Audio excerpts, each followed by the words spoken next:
almost a full 20 minutes early, and it's just the way it is. I'm starting this thing a little early, a little bit of a pre-show, and I focused this time on the large minute hand there, and that's nice and crystal clear focus. And I also tried to get the watch parallel to the lens so that everything was in focus as far as spring drive, Grand Seiko, because we get enough depth of field to get that hand in focus and get a little bit behind it. So it looks pretty sharp. Down at the bottom where it says Japan 9R, that's a little bit out of focus because we just can't get everything perfectly lined up, unfortunately. But it is what it is. So, and in honor of the first reasonably warm day today, it was almost 60 degrees. I'm wearing a silk sport coat, and I'm wearing my shirt from Congressional Country Club. Congressional Country Club golf shirt, if you will. I guess you could wear it for tennis as well, but this one's generally for golf. And let's see, Andy's looking forward to the live stream, and unfortunately I started early, so I'm going to let him know.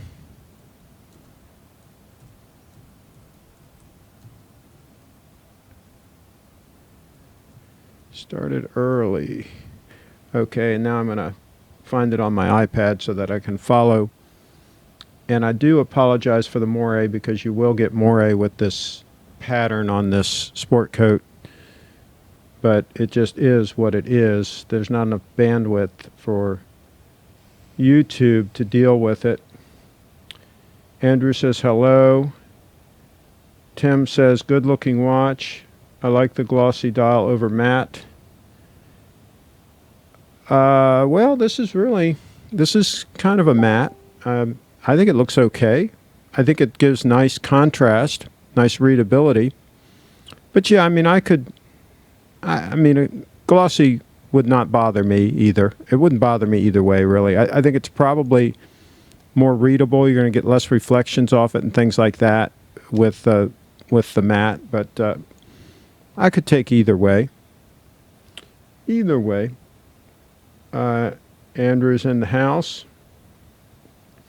And so there were a couple of comments and a couple of things that actually a few things that Mark said on his show that kind of led to this subject matter. And it's a little bit I guess it's just something that I don't really understand, the total obsession with collecting watches. I do understand wanting to have a quality watch. I understand that, and I understand wanting to wear it on your wrist. I don't understand having a whole bunch of them in a collection, especially ones that you don't wear. So that's a little bit strange. That's sort of like somebody having a bunch of cars and not driving the cars. I wouldn't want to maintain a whole bunch of cars and not be able to take them out and enjoy them and drive them. I would want to actually run the vehicles. But I guess that's just me. So the subject here, we're talking about investing in watches, and maybe another alternative, investing in some Bitcoin. And with the idea that the way I look at it, a watch, a luxury watch, is a luxury item that you purchase with extra money. Over and above, you've paid off all your debts, you're investing in retirement, you're pretty much financially secure, and so you treat yourself to some luxury items. That's the way I look at a watch. So maybe you could treat yourself to buying a couple of Bitcoin. So instead of spending, let's say, $30,000 on a watch, you buy yourself some Bitcoin and set that aside and watch and see what happens. It's food for thought, at least. And with regard to the gentleman that was asking for advice on whether or not he should buy a Submariner or not, and Mark was giving him the advice, and one of his he had some concerns that there were some quality issues with the watch, some things that just weren't perfect. And Mark rightfully pointed out that there are going to be some things that aren't going to be perfect on a Rolex. It's not uncommon for there to be some alignment issues here and there and just some very minor issues here and there. and that's just par for the course. And if you like the watch, you should buy the watch. And also, the gentleman brought up the question of the movement. If they roll in a new movement into the new Submariners, am I all of a sudden going to have a watch that's obsolete? And will I feel bad that I have the last of a certain run? And Mark said, hey, that could be good to have the last of a certain run. It might become collectible or whatever. And so, a couple of things. So, I think it's not wise to speculate on the future value of watches. I think that's very risky. Let's take another look at a gorgeous timepiece. I just think that's very risky to speculate on the value of watches going forward. And I think if you, and we've talked about this before, if you have to worry about the value of the watch, I would opine that you probably shouldn't be buying the watch. It sounds like you're kind of stretching to buy the watch, and so you probably shouldn't be buying that luxury item to start with. And of course, a lot of folks selling watches would not like me to say that, not like to hear that. I'm going to reposition this watch so you can see the crown a little bit. Let me see if I can move it without messing things up completely.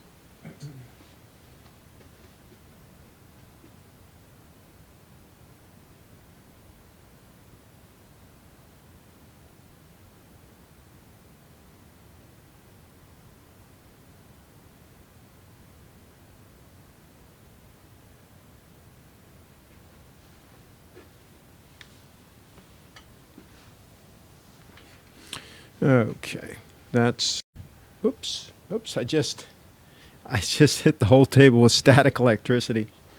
It's interesting that messes with the monitors, but it doesn't mess with the live stream. That's the good news. The live stream is insulated enough from that static charge. So anyway, so yeah, I think it's a legitimate question to say, okay, we're buying a luxury item anyway, and especially if you've already got a couple of real nice watches that you can wear. And by the way, somebody else chided me for wearing an Apple Watch. Hey, how can you talk about these watches and you're wearing an Apple Watch? And I responded back, I said, it's a damn good watch. I mean, the quality of this watch, look at the fit on the wrist. It's less than 11 millimeters thick, and the bracelet is very trim to the wrist. Okay, you can see that.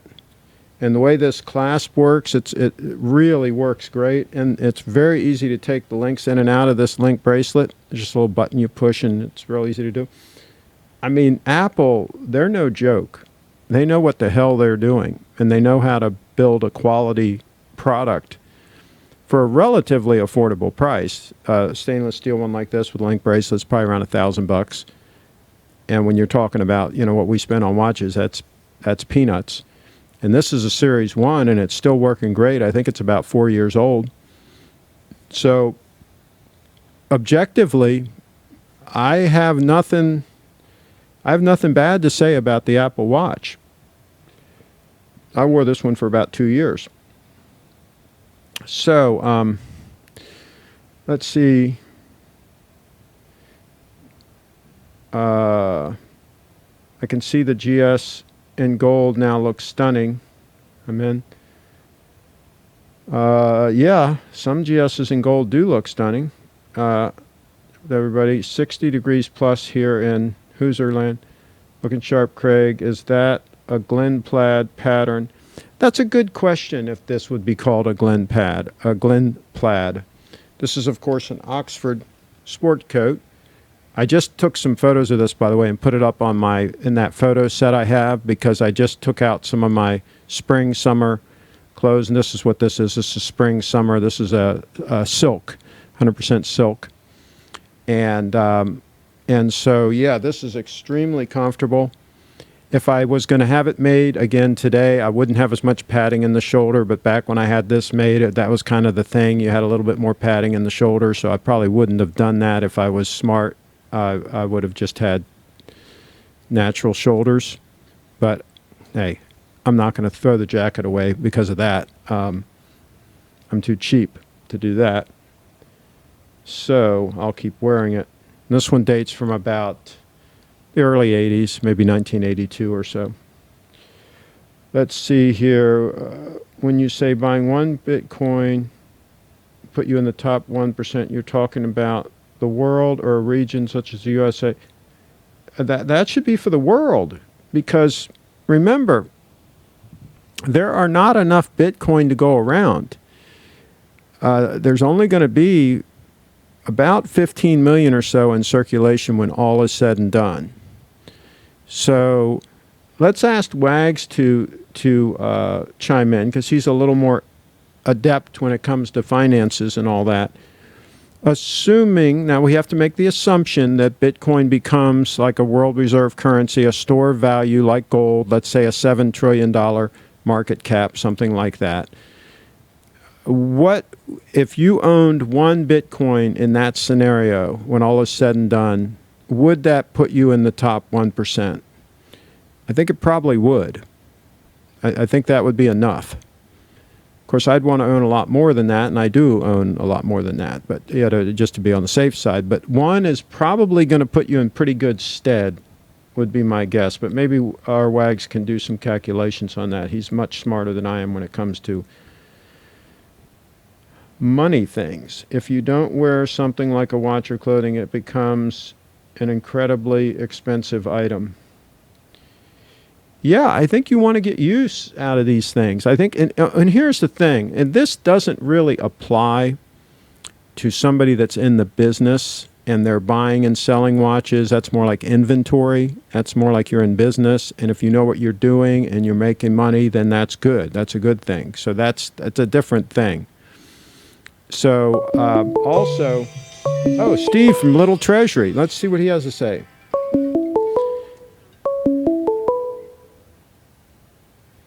Hello, Steve. I'm live on the air. You want to say hi to the subscribers? Hold on. I'm putting you on the speaker. Let me see if I can do this. Speakerphone. Okay, this is Steve from Little Treasury. Say hi. Yeah, hi everybody. Good to be talking to all of you, and hope to be on with you live pretty soon with Craig. Do you have any watches, any new stuff coming in?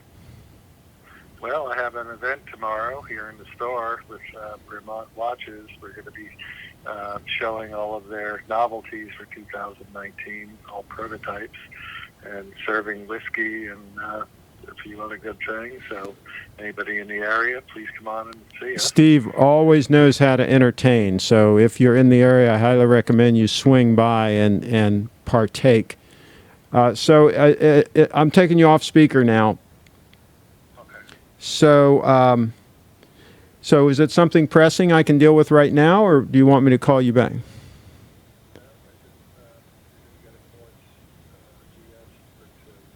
Oh, I won't. Yeah, I won't. I won't let them know until we know all the details. I won't let the cat out of the bag.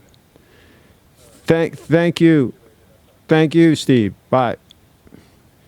There you go. That's what live TV is all about.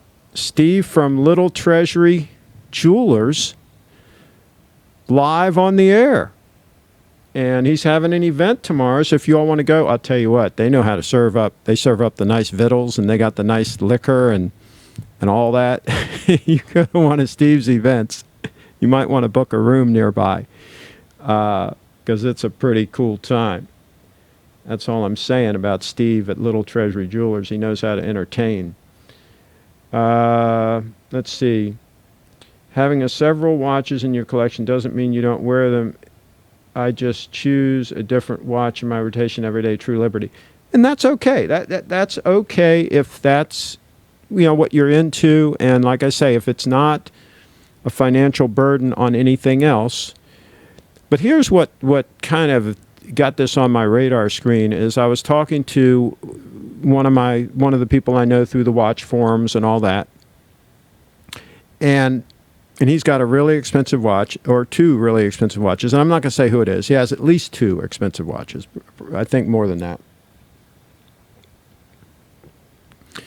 But he made the comment that he'd like to buy a Bitcoin, one Bitcoin, but he doesn't really have the money to buy one Bitcoin. So that would tell me that you're a little bit heavy in watches. and not quite diversified enough. If you've got all that money in watches and you don't have $3,800 to buy one Bitcoin, that's all I'm saying. Is it's a little bit heavy in one category there. Looking very sharp tonight, Craig. I love the Prince of Wales check pattern on your jacket, Thomas. All right. Hey, Bud and Andrew. Okay. Hey, Steve. Nice sport coat. Well, thank you, Rob. And the other reason I wore this is my buddy Dudley, who, has the date 840, he keeps saying that he's wearing like regular T-shirts with no collar or anything like that. And I told him, I said, you can wear like a polo type shirt, or this is a golf shirt, right? And you can you can wear like a nice silk sport coat, even in his neck of the woods, in the warmer parts of the country, especially in the wintertime when you get a cool evening or whatever and you're going for a walk with the young lady. I mean, you can dress up a little bit. You don't have to always dress like a bum. And so anyway, I'm trying to coach him along so he gets at least a couple of nice sport coats and a couple of nice shirts that he can wear. This one, as I showed earlier here, came from Congressional Country Club. I was there for a luncheon with a buddy of mine, and he's a member. I'm not. Very exclusive club, very expensive. And he was kind enough to buy me the shirt. That was nice of him, because that was 30 years ago. Just about everything I have is really old. I don't buy any clothes anymore. I bought a few Gitman Brothers shirts a while back, so I do buy a few things here and there, but for the most part, I'm not going to buy any more clothes, period, because I can't wear out everything I have in the rest of my life. There aren't enough days in the week and weeks in the month, so I'm not buying more stuff. Let's see here. The question should be Bitcoin or Rolex or lottery tickets. Well, lottery tickets are really a tax on the poor. I mean, it is really disgraceful that the government has gotten into that business.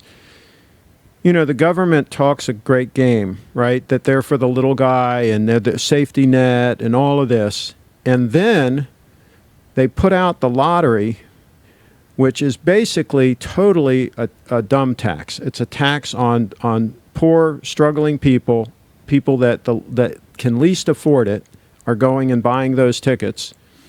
They're getting screwed over. There's big taxes on them, so a lot of the money goes to the state, goes to the government, and then the government sits there and buys advertising and advertises. I hear them on the radio station here all the time, the local radio station, asking people to buy the ticket and telling them it's $450 million or something or whatever, buy the ticket. And then at the end they say, play responsibly and all that. I hate to break the news. You cannot play the lottery responsibly. Your chances of winning are close to zero, or as close to zero as you can get. I mean, you talk about a long shot. It is totally disgraceful that the government pushes that sort of thing.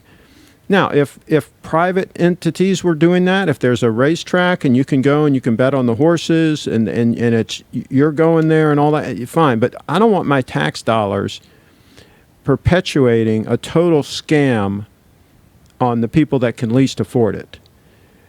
I think it's absolutely disgraceful. So that's we just went down the rabbit hole of the lottery. So no, I think the Bitcoin is a much better bet than buying a lottery ticket. I'll put it that way. Let's see here. Polo shirt is bare minimum to wear out when I'm out and about. I hear you, and it's not hard to do. Just wear a nice shirt with a collar on it. I mean, something nice. I mean, what's wrong with that? Now, I do wear T-shirts sometimes with Frederick.com on them. We have T-shirts that we give out at events and things like that. So sometimes I'll be wearing a T-shirt with Frederick.com and big letters across the front, promoting the business and all that. That's a different thing. When you got T-shirts where you're promoting an event or whatever, then that's kind of an exception to the rule. But yeah, other than that, okay, let's see. Archie Luxury last year spent 1.2K into BitConnect, and literally 2 to 4 days later it collapsed because it was a Ponzi scheme. Needless to say, he didn't. don't buy into those scams.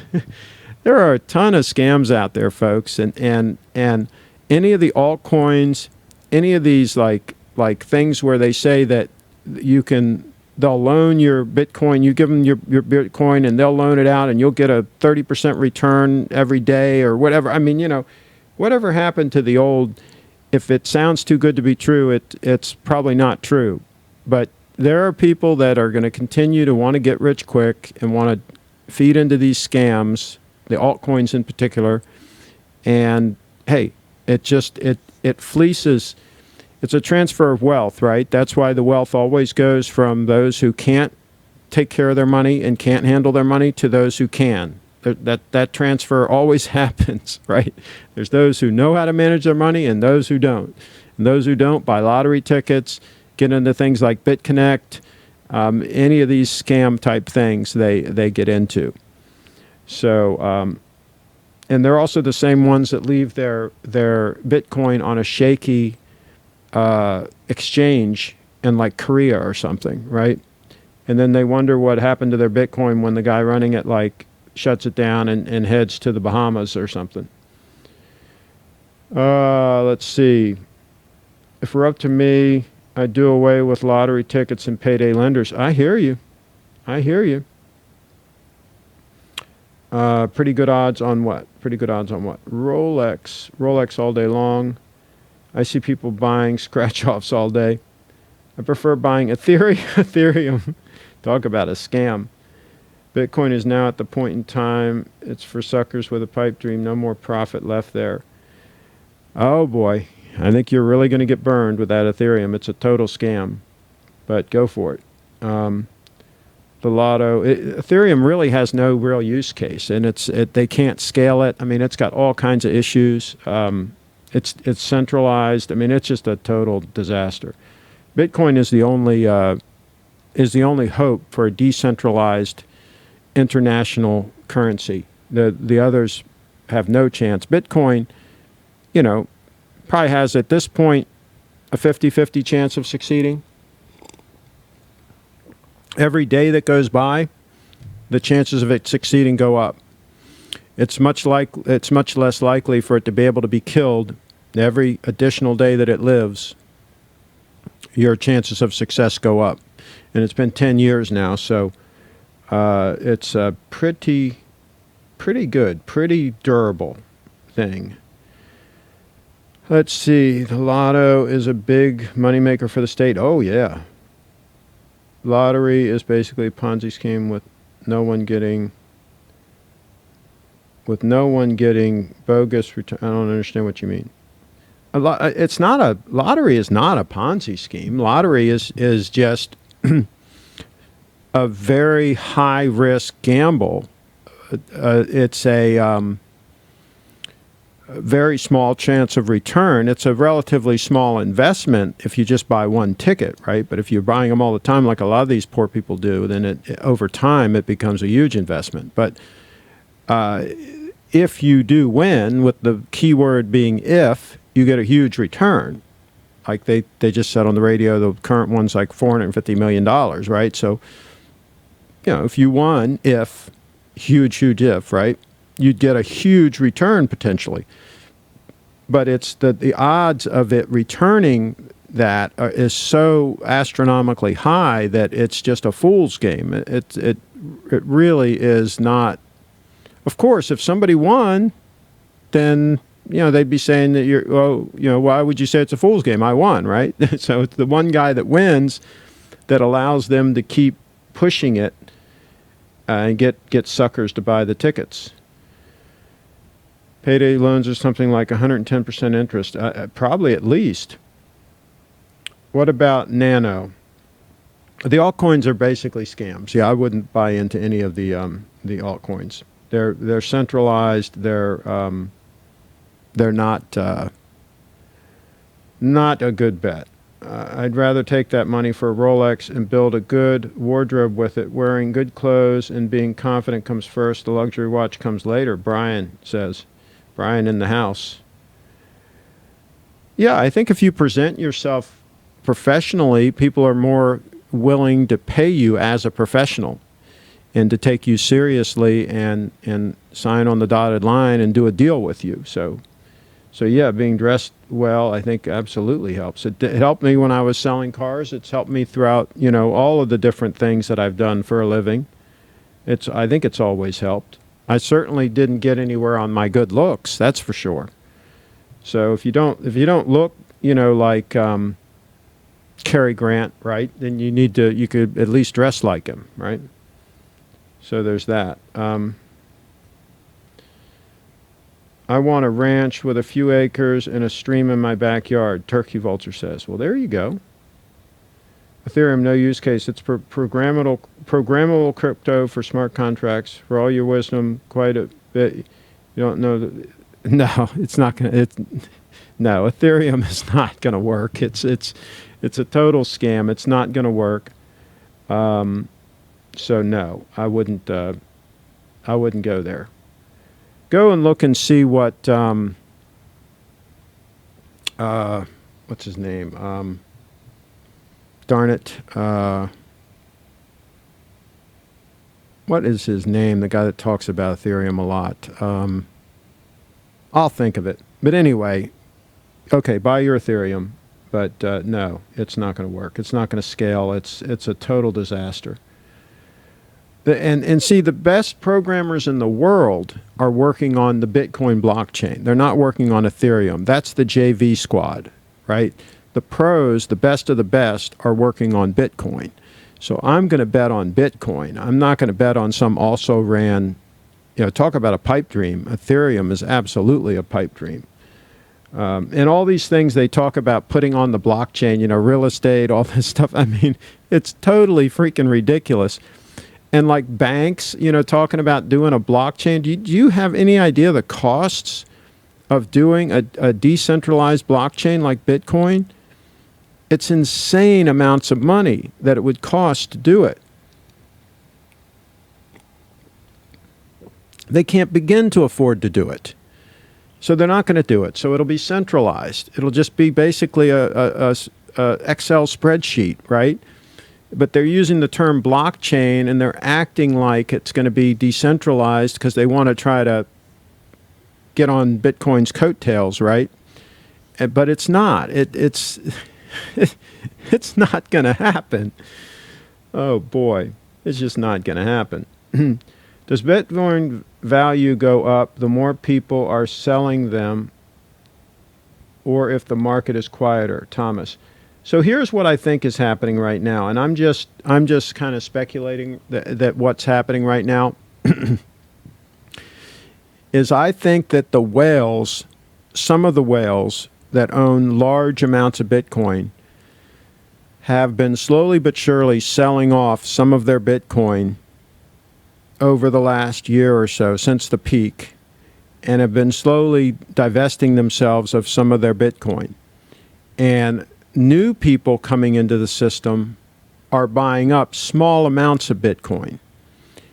And so that's why it's gone down, but it hasn't crashed down to zero. I mean, if the whales were selling and nobody was buying, the value would go down to peanuts. I mean, if there's sellers galore and then there's almost nobody buying, the value is going to be very, very low. And $3,800 is not very, very low. That's still a pretty high amount historically for Bitcoin. If you think about it, for the vast majority of the 10 years that it's been around, it's been less than $1,000. So it's still historically high. If we take out that one ridiculous run-up when all the speculation and FOMO was taking place, if you took out that one run-up, it's still relatively high right now. So clearly, yes, there are sellers, but clearly there are also buyers that are willing to pay a significant amount. So I think what's happening is Bitcoin is being transferred from these people that have literally thousands of Bitcoin whales that started way back in the beginning and have a lot of Bitcoin. They've been selling off some, cashing in, if you will, and other people have been buying smaller amounts. And so what's good about that is it's slowly but surely becoming spread out amongst larger numbers of people, which makes it more diversified and I think more durable from a long-term standpoint than just a few whales holding a lot of it. So I think that's what's been happening in the last couple of years, is it's slowly being transferred from people that are holders of large numbers of Bitcoin to people that are holders of smaller numbers or even fractions of Bitcoin. And we're seeing that on a lot of the exchanges where people are buying like 0.2 Bitcoin or, 0.1 Bitcoin. They're not even buying a whole Bitcoin. They're just buying a part of a Bitcoin because they just want to have some, right? And so that's what's slowly happening, I think. Are you only buying Bitcoin or Bitcoin Cash? I would never buy Bitcoin Cash. I mean, it's a total scam. It's a centralized scam. It's a disaster. No, I would not buy Bitcoin Cash. Don't buy any of the altcoins. Buy the real thing. Buy Bitcoin or I would stay the heck out. Who the hell uses payday loans? Poor people. Broke people. That's why they're broke. Like Dave Ramsey says, if you want to be rich, do what rich people do. If you want to be broke, do what broke people do. Broke people get payday loans, and broke people pay the lottery. BTC hit a peak of 1.4K before it declined down to 400. The block halved to 12.5 with Chinese capital control demand pushed it back up to 3K. It will be interesting to see what will happen next, halving 2020. Yeah, the halving, usually there's a little bit of a bull run going up into a halving. So we could very easily get another bull run. But see, the key here is the longer it survives, and I kind of like the fact that it's going slow now. It's kind of just moving along slowly, because I would rather Bitcoin not get on everybody's radar screen quite yet. For selfish reasons, number one, I still would like to accumulate some more. But also, the longer it goes nice and slow and steady, and that transfer that I was talking about continues to happen where whales are slowly selling off some and individuals are buying small amounts, it becomes more and more decentralized and more spread out amongst lots of users. And it becomes stronger and stronger, and more people run nodes and all of that. And so it kind of stays under the radar screen a little longer. You see what I'm saying? And gets stronger and stronger and stronger. Because if it raises its head right now and it really starts taking off now and it really gets a lot of news and on all that, it might be more likely for some entity to try to really attack it and give it the final kill shot and kill it, right? Which, of course, they've tried to do many times and failed. But the stronger it gets, the less likely that will happen. And as every day goes by now that it survives, it keeps getting stronger. It's pretty amazing stuff if you really think about it. Game theory here, we're talking about. Okay.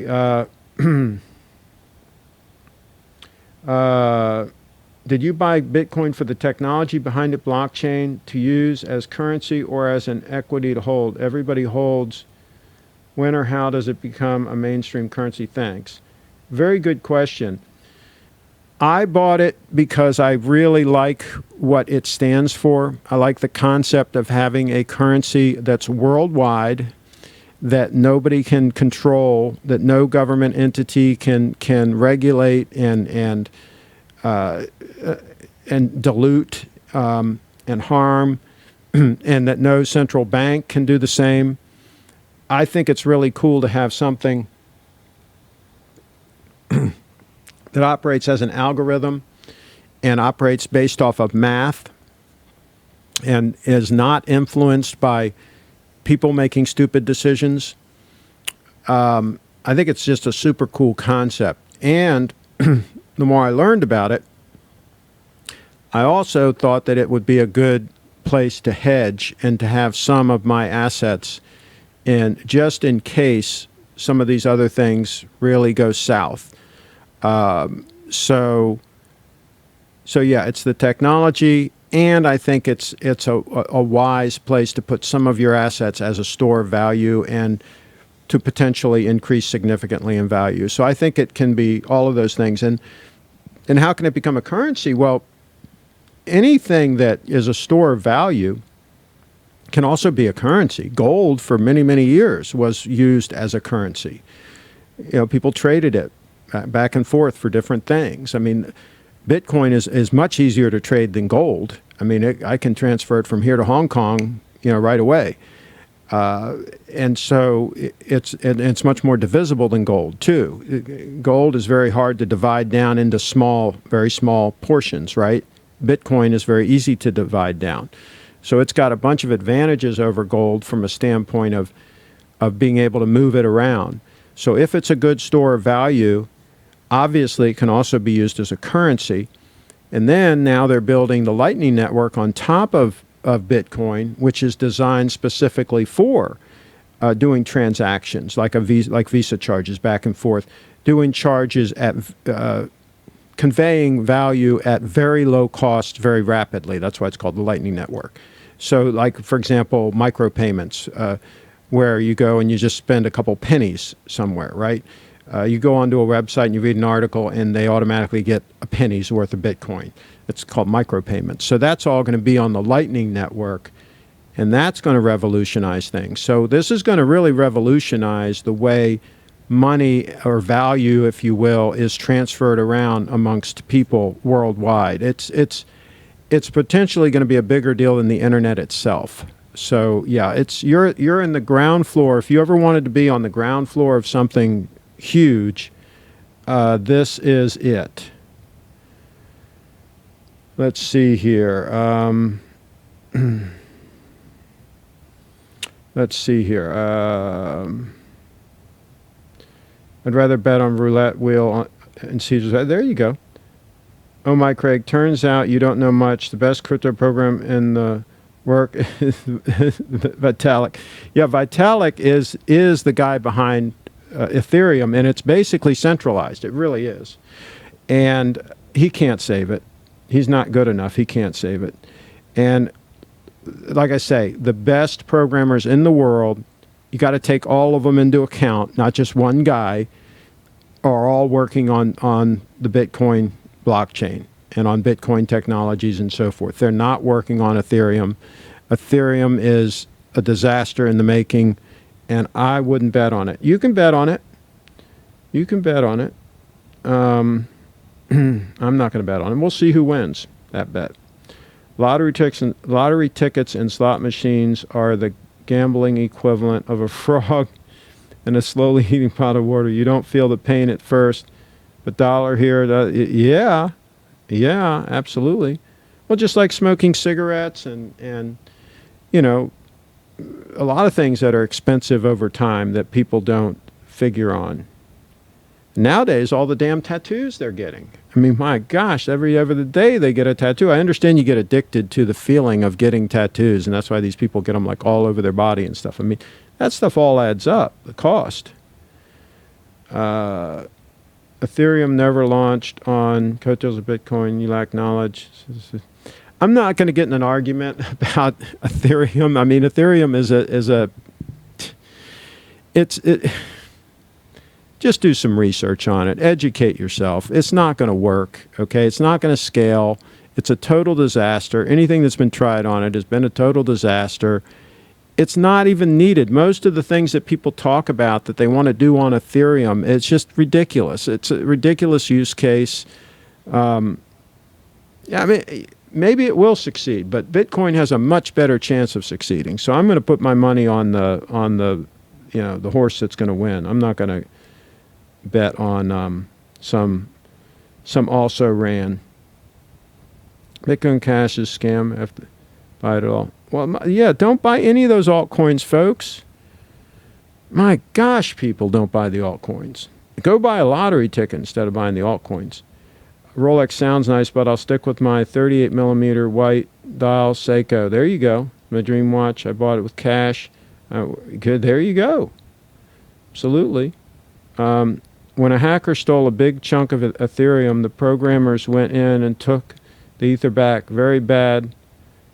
With Bitcoin, this can't happen. Bitcoin is the way to go. There's all kinds of problems with Ethereum. That's just one of them. I mean, Ethereum is a bag of hurt. Ethereum is like having an Android phone. You know, it's just a bag of hurt, as Steve Jobs famously said.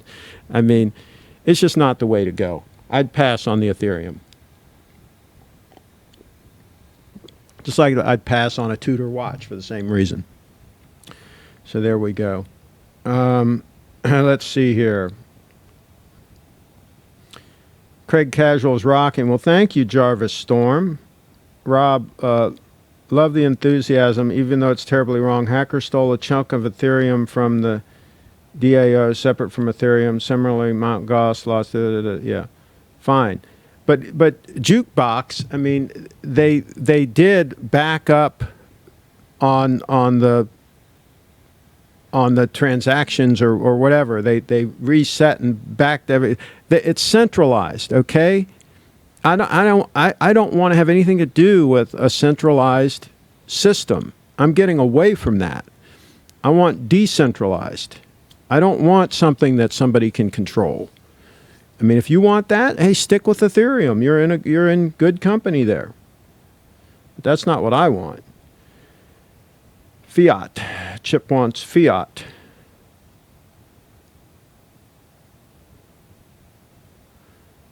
Okay. Bitcoin is better than Rolex. There you go. The difference is the programmers took the Ether back. If you lose BTC, it's gone. Yeah, I mean, BTC, it's personal responsibility. You've got to maintain your private key, assuming you don't have it on an exchange, right? If you have it on an exchange, then you're trusting that third party to maintain security of your Bitcoin. And good luck with that working out. But if you have your own Bitcoin and you have control of your own private keys, you take the proper steps to secure your Bitcoin, then it's on you. It's your personal responsibility. If you let that information slip out and somebody steals your Bitcoin, then there is no 800 number you can call. And that's the way it is. But going forward, there will be institutions, Fidelity's getting into it, and there will be institutions that are going to offer services where they will keep your Bitcoin for you safe and all that, and you will have an 800 number to call if there's any kind of a problem, right? But you'll pay a fee for all that. So it's all going to depend on what you what you want to do. If Rolex was a good investment, ultra luxury wouldn't be broke living in a shack. We don't know how broke he is. I mean, he may or may not be broke.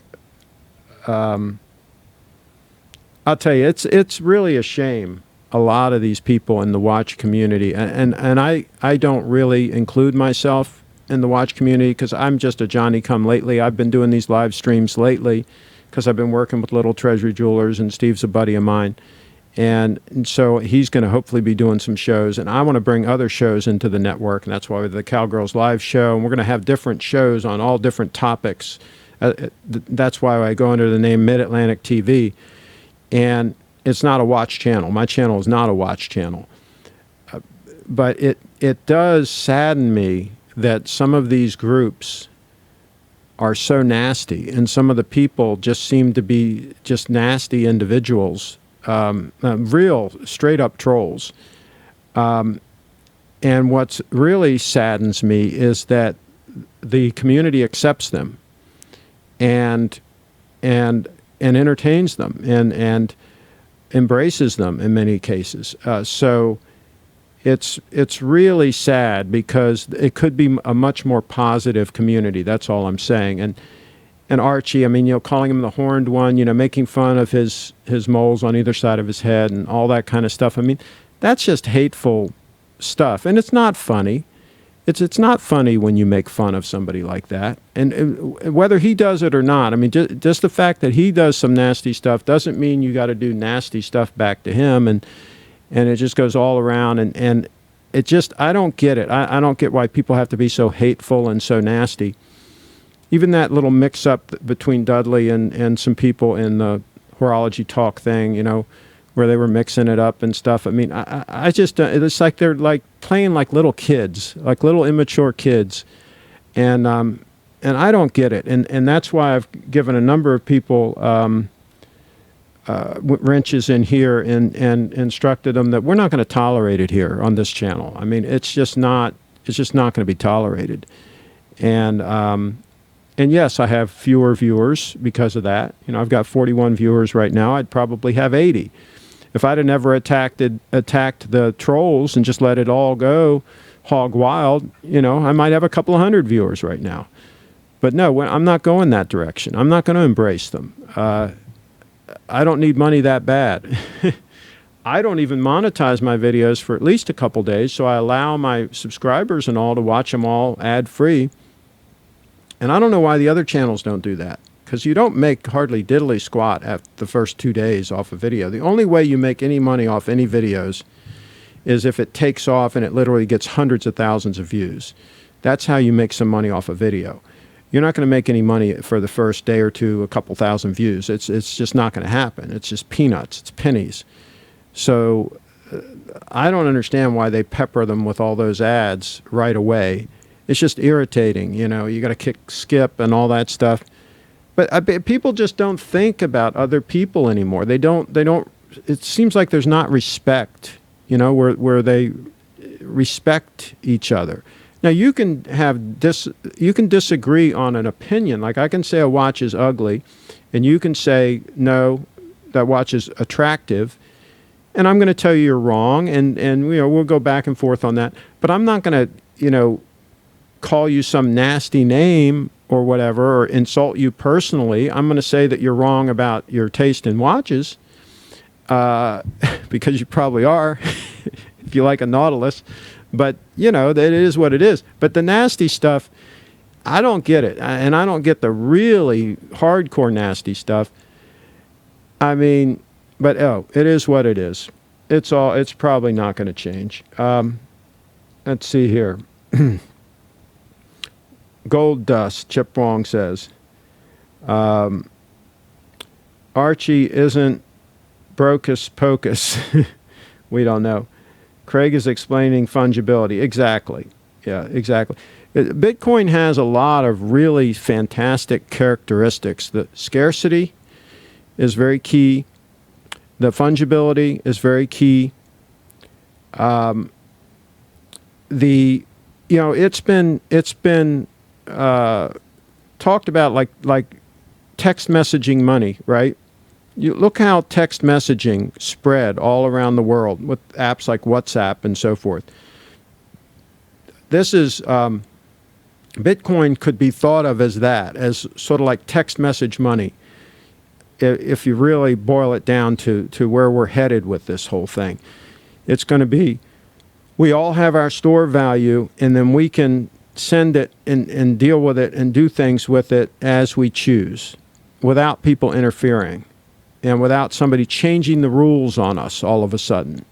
You know, like the Fed all of a sudden, you know, printing a lot of extra money, diluting the supply. That's not going to happen with Bitcoin. So I think that there's a lot of fantastic things about Bitcoin. Let's see. Chip, any truth to the rumor Dudley's shaft drive mower broke and he had to pawn his day-date? See, that's the type of thing. I mean, that's a little bit funny, but it's still a little bit towards the nasty, like you know, he can't afford his day-date, you know, he's stretched, you know, he's broke, but he has a day-date. You know, that's what you're implying by saying that, is that, you know, he's watch poor, right?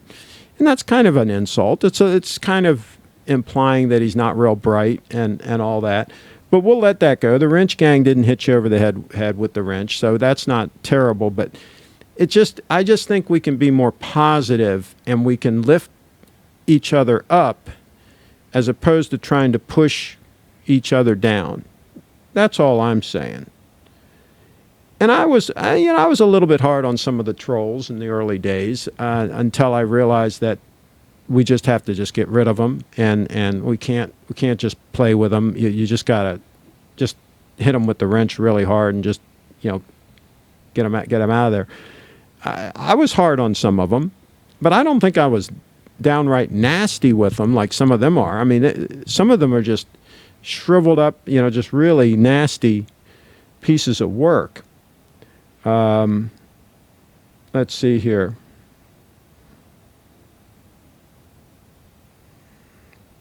I want to go buy some now. Max says, going to buy what? Bitcoin? Archie only says he's broke so he can beg for money from generous YouTubers. I would not give him a cent. He can afford nice hotels when he travels. He's not poor. Yeah, I don't know. I have no way of knowing. Where's Clive? Clive mentioned on his show that he's not coming on my show anymore, and I'm not coming on his show anymore.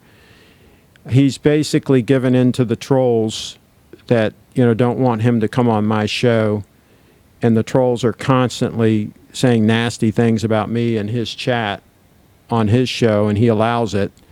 So obviously he's sided with the trolls. It's okay. It's his channel. He can do what he wants, and he gets a kick out of it.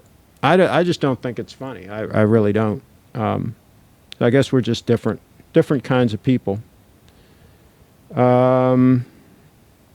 If you have 10x of what the Rolex costs, save, get the Rolex. If you have 10x of what the Rolex costs saved, get the Rolex. That might be a good idea. I would think you'd want to have at least that. Yeah, the Rolex should be a small part of your world, as Dave Ramsey would say. When you buy a luxury item, whether it be a boat or whatever, it should be a small part of your financial world. So it doesn't really have an impact, if you will, on your overall financial health.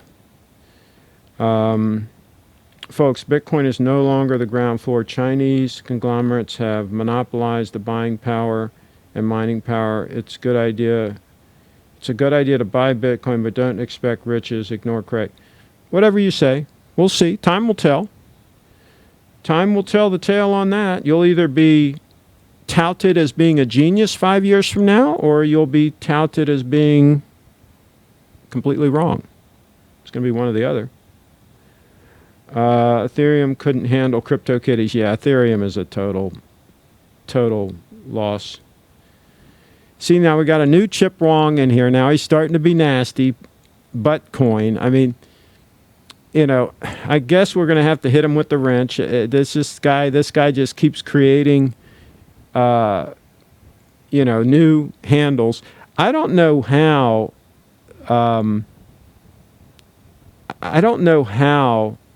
YouTube allows these trolls to do this. Don't they know their IP addresses and all? I mean, I'm sure that you can use VPNs, and there's all ways you can work around it, but I would think Google would be smart enough to get rid of these trolls. I just don't get it. Maybe they don't care. They're watching the ads too. Are you buying at these current prices? Mac is asking. I'm probably not going to buy at 3,800. I'm hoping for another dip down, but it might not happen. I think we're going to have another dip down, significant dip down, maybe down to 2,000. I'm hoping it goes down to like 1,200 would be nice. And that's my back the truck up and buy number, 1,200. 1,250, let's say. The last time I bought a chunk of Bitcoin was when it was $1,250. That's the last time I bought a chunk. I bought one or two back when it was like $3,100 not too long ago. But I bought a nice chunk of it back when it was $1,250. So if it revisits that number, I'm just going to buy a bunch at that point. I'm going to load the truck up, as that's what I'm saying. So now, speaking of cool stuff to buy, we talked about the Prevo yesterday, and I talked about the over-the-road air conditioning. And let me show you this picture. This is a Prevo with, see the little air conditioner here on the right? See that little compressor? It doesn't even have a belt hooked up to it. It's disconnected. That's a compressor that would have been added by like the converter to put air conditioning in, running off the Series 60 diesel, right? Now, contrast that to the Prevo factory over-the-road air conditioning. Look at the size of this compressor. Look at that baby. That huge baby there also runs off the engine.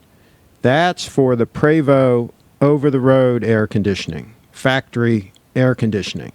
that's designed to keep 70 people in the bus comfortable in like 100-degree temperatures going across the desert, right? I mean, that's the real McCoy there. I mean, it's like $10,000, you know, to replace that compressor or something. I mean, it's insane, right? So that's the difference between Bitcoin and Ethereum, right? This is the Bitcoin compressor here, right? That's Bitcoin. And this is Ethereum here. It's not even hooked up. So I'll go with the Bitcoin. That's the deal there. Let's see here. Are you... we already answered that.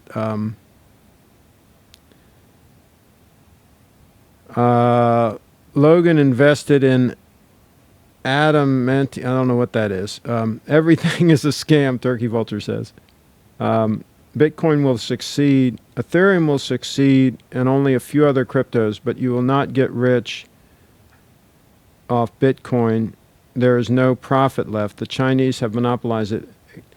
The Chinese have not. It's all over the world, guy. I mean, it's totally decentralized. Nobody has control over it. That's the beauty of Bitcoin. Anybody can chime in. Anybody can set up a node. Anybody can set up a mining operation. There's a bunch of mining operations in Canada. They're all over the freaking place. The Chinese don't have diddly squat. You're reading fake news or old news or both. Chinese, as a matter of fact, those miners have gotten out of it because the Chinese government was cracking down and wanting a bigger cut on the electricity, and there was a bunch of fighting going on. And so, you know, they had some places where they had real cheap electricity, so there was a lot of mining going on there. But a lot of that's been moved to up in Canada near the hydroelectric dams where they're getting the real cheap electricity. There's a place out west in this country that they spent $100 million recently on a Bitcoin mining operation. $100 million. If they're willing to bet $100 million, I'm willing to invest a few dollars in a few Bitcoin. But you don't do it. Skip it. Just don't do it. And we'll see what happens 10 years from now. We'll talk about it. Yeah, they reset transactions with the entire community decided on, not a few people. Decentralized means decisions. Yeah, it's a scam. Yeah, I would pass on the Ethereum. Let's see. Who's the guy? Daggone it. Who's the guy that talks about it all the time? You should see some of his videos. Tone Vase. Yeah. Tone Vase. You should see what he has to say about Ethereum. He's funny. Tone Vase. Yeah, Google that and see what he has to say about Ethereum. Let's see here. So if I buy Bitcoin today, do I sell at the next rise or should I keep long term from? I'm not going to sell till at least 2028.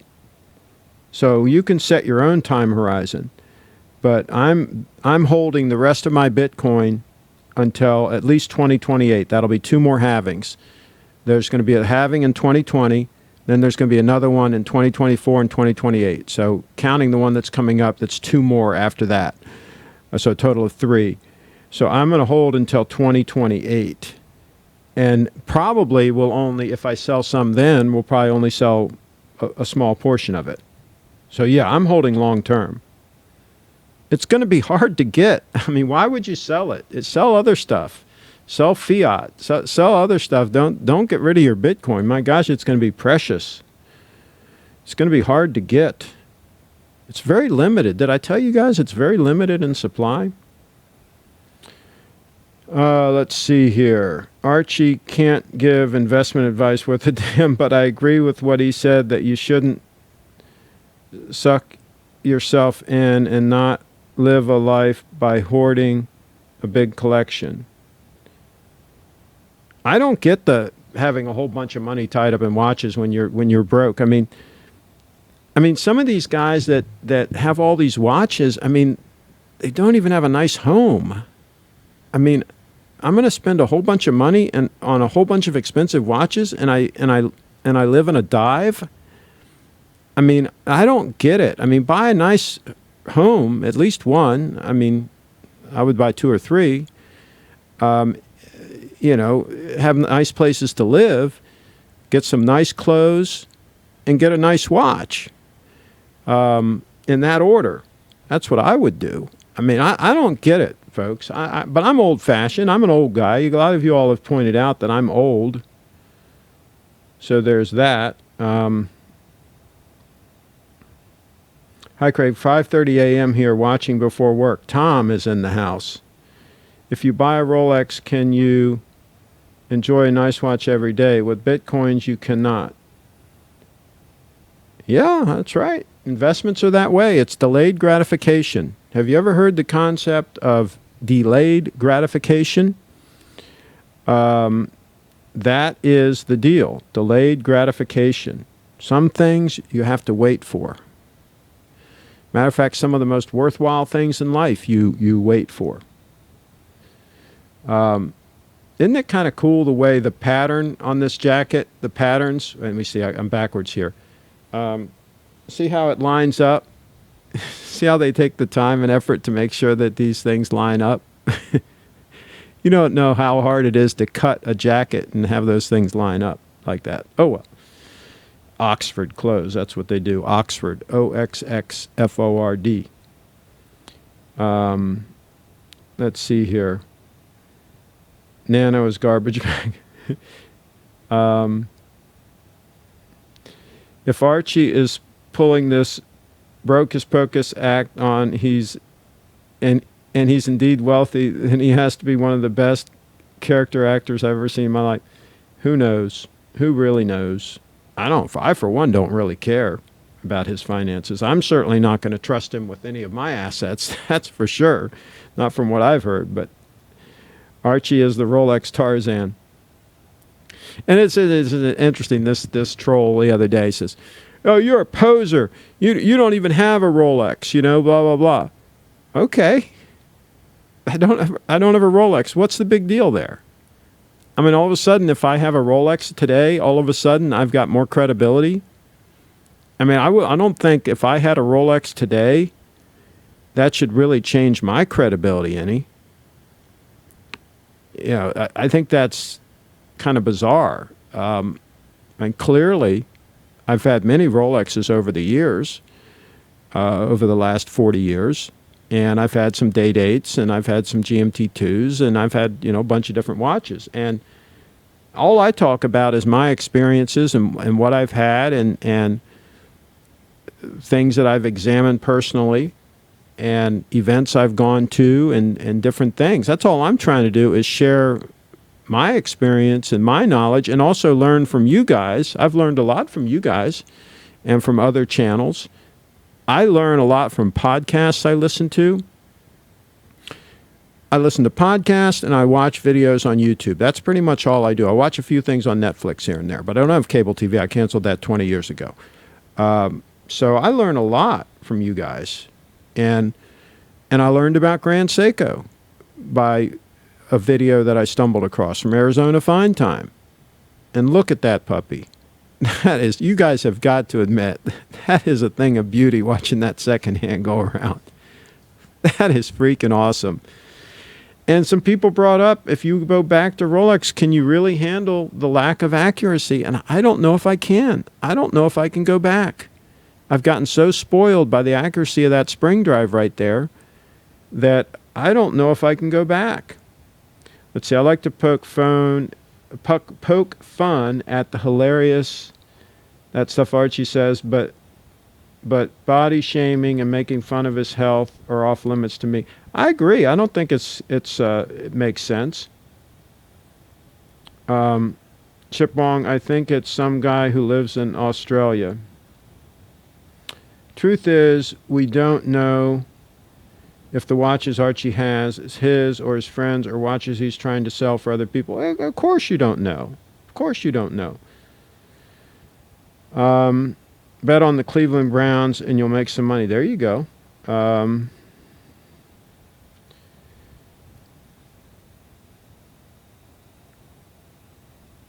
Let's see. James Estrada checking in. There you go. All right. Welcome, James. There you go. Bitcoin, the Rolex of cryptocurrency. Yeah, Bitcoin is pretty amazing. I think it's really cool that it's been pronounced dead like 300 times by major media over the last 10 years, and somehow it keeps surviving. I think it's cool. Talk about rooting for the underdog. That's the deal there. It's the honey badger. I never trusted Clive anyway. Good riddance. James says, no Clivers. I mean, Clivers would be welcome here on the show. He'd be welcome to come in on the show, but I mean, I just don't. I just have an uneasy feeling about the way he entertains the trolls and goes along with them, you know, because they're in the watch clique and because this guy knows this guy or whatever. So we have to put up with them, right? That's a shame. This show is good because we discuss different topics. Well, thank you. Clive and Mark are two court gestures, not a fan of their channels, Johnny Utah says. And Blue Shirt Buddha says, hey, hello, Chip. Well, hello. You guys, let me know if you want to take another look at that Prevo that I'm looking at. I'll show you the pictures of it again if you want to take another look at it. Man, I'm so tempted to buy that thing, and I'm not ready to buy it because I'm not ready to start traveling again. I got some issues I got to deal with the business here. The guy that I hired to kind of take over, I don't think he's going to work out, so I got to find somebody else. So that's the issue there. Bitcoin added to your list of EDC items. There you go. Let's see. Should I sell at the next price hike or just keep it long-term 5 to 10 years? Are you talking about Bitcoin? I would keep it. I would keep it for sure. See, the problem with trying to time the market is you never know. I mean, let's say we get another bull market and it goes up to like 50,000. Let's just to pick a number. Let's say it goes up to 50,000. And you're like, oh man, look at all this money I made. And you sell it at 50,000, right? What happens if it doesn't dip back down? What happens if it maybe takes a little small dip and then it takes off again and it goes up to 100,000? Now you're got yourself in a bind. You know, you can't buy back in as much as you sold because it's doubled in value. I mean, you're kind of timing the market can be very dangerous. I did sell some a year ago, November of 2017, when it was, I think it was November or whenever it was 15,000. When it hit 15,000, I did sell some, took some money off the table, and I'm okay with that because I bought back what I sold after it dipped down, and I kept enough money that I took off the table that now I'm basically playing with the house's money. Basically, all the Bitcoin that I own is free and clear, with, you know, as if I had nothing invested in it, you know, because I took enough money off the table when we did have that big run up. But I'm not going to take any more off the table now until at least 2028. I'm going to be disciplined. I'm going to have a strong hand. I'm going to hold no matter what, you know, undulations it goes through. I'm going to hold on for dear life as what I'm going to do. As the Bitcoin Meister would say, Adam Meister, the Bitcoin Meister. He's been here on my channel. I've interviewed him. You should check out the interviews with him. He's a cool guy. He goes all over the freaking world. He's a freaking, talk about a unique individual. And he's from Baltimore. Let's see here. How much do these fully decked out buses cost? I'm guessing over 100K. Okay, Scott, let's look at this one. This one, and I'll tell you my thought process. I want to get a Prevost because they're just super well made. They're an over-the-road coach that's designed to go 1,000,000 miles and then some. And this was towards the end of the 1998 to 2000. 2000, I think, was the last year of the riveted ones where they had the exposed rivets on the outside, which actually is a good thing to have those rivets because it's easier to repair if it gets damaged and a panel needs to be replaced. It's a long story, but there's some advantages to it. And also, these do not have slide outs on them, so that's less likely to give trouble and so forth. And because they don't have slide outs, they sell for less money. You can get a lot more bus for the money because a lot of people want slide outs. I don't want them personally. So see, I zig when other people zag, right? So this one's $149,000 is the asking price, okay? And by all accounts, it's in really good shape.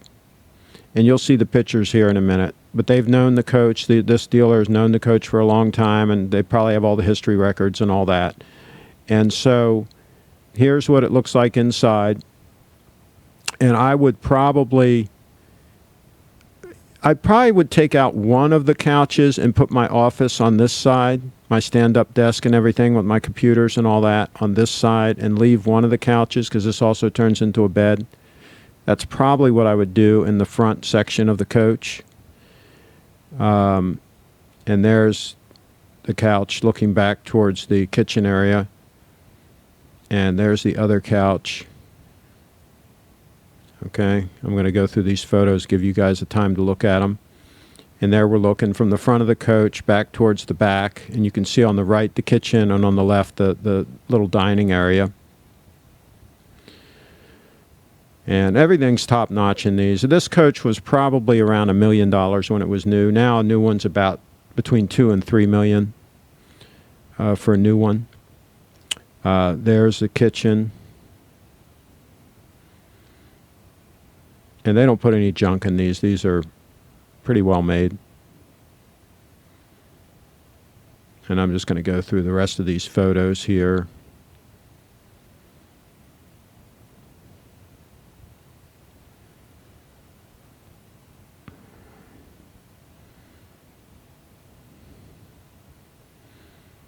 And it's got enough room for me when I'm traveling and all. It's got plenty of room. My other coach was smaller than this, and it was fine, my Bluebird. So this is plenty for me and a companion to travel. There's the rear cabin area. And again, no slide out, so that's what it looks like. It doesn't slide out to give you more room, but it is what it is. I think it's enough room. There you're looking back towards the bath area, back towards where the kitchen is on that shot. Here's another shot from that back corner where you can see where the commode is and stuff. And also without the slide out, you've got more carrying capacity. You're not as likely to go overweight with it if you're carrying a lot of expensive gear in the basement compartments. Like I carry a lot of heavy camera gear. So I'm not going to have any problem with the bus being overweighted because without the slide, you got much more carrying capacity. I mean, you can literally carry like 10,000 pounds in this thing with no problem. And there's the commode. Remember, it's designed to carry like 70 people, and people are not light in all their luggage. So you can carry some stuff in this puppy.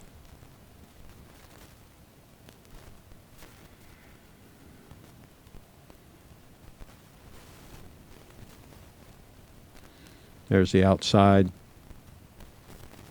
And I think it's a nice color combination. I think it looks good. And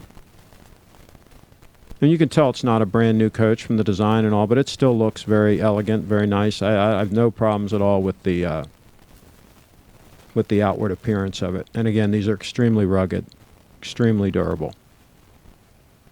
They're designed to go up and down the road all day long, every day for many, many years, with very little failures.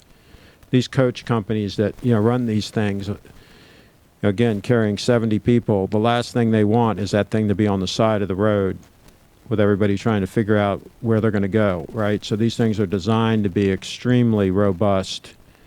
And if something minor fails on the road, that they're designed so the driver can put like a new belt on it or whatever, can do, you know, basic things and get it back down the road. So they're very robust.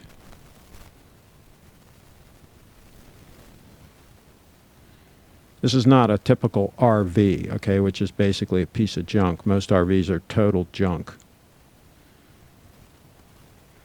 This is a horse of a different color, folks.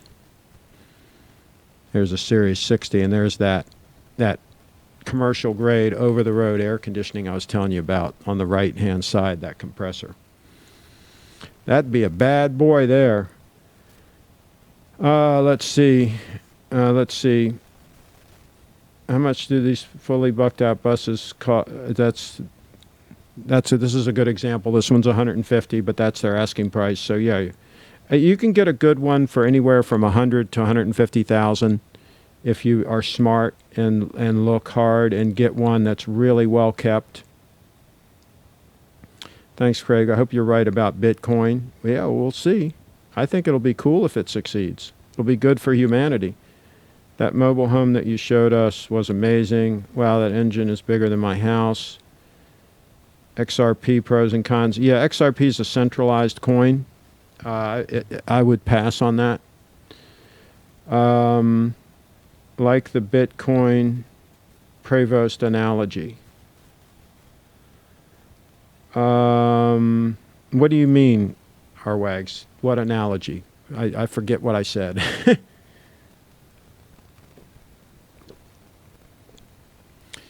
I forget what I said. Would you recommend just keeping Bitcoin long term or selling at the next hike? I think I've already talked about that. I would hold. Let's see. Hoover Dam coin. Hey Blue shirt. Hey Chris. I'm waiting for the next lunar eclipse. I like the sport coat look today, nice and relaxed. Blue shirt Buddha says, yeah, I did this in honor of Dudley, my buddy that has the Day-Date 40. He likes to dress casual all the time and all. And I said, well, listen, you can dress casual and still bring it up a notch. Get yourself a nice, in this case, this is a golf shirt from Congressional Country Club. Get yourself a nice golf shirt. Get yourself a nice silk sport coat or a summer weight cashmere, right? And you can go out and, you know, I could just as easily have the Day-Date 40 on my wrist right now, right? And it would look pretty freaking epic, I think. Let Dudley know. You guys know Dudley. Let Dudley know that I suggested this outfit for him. See what he says.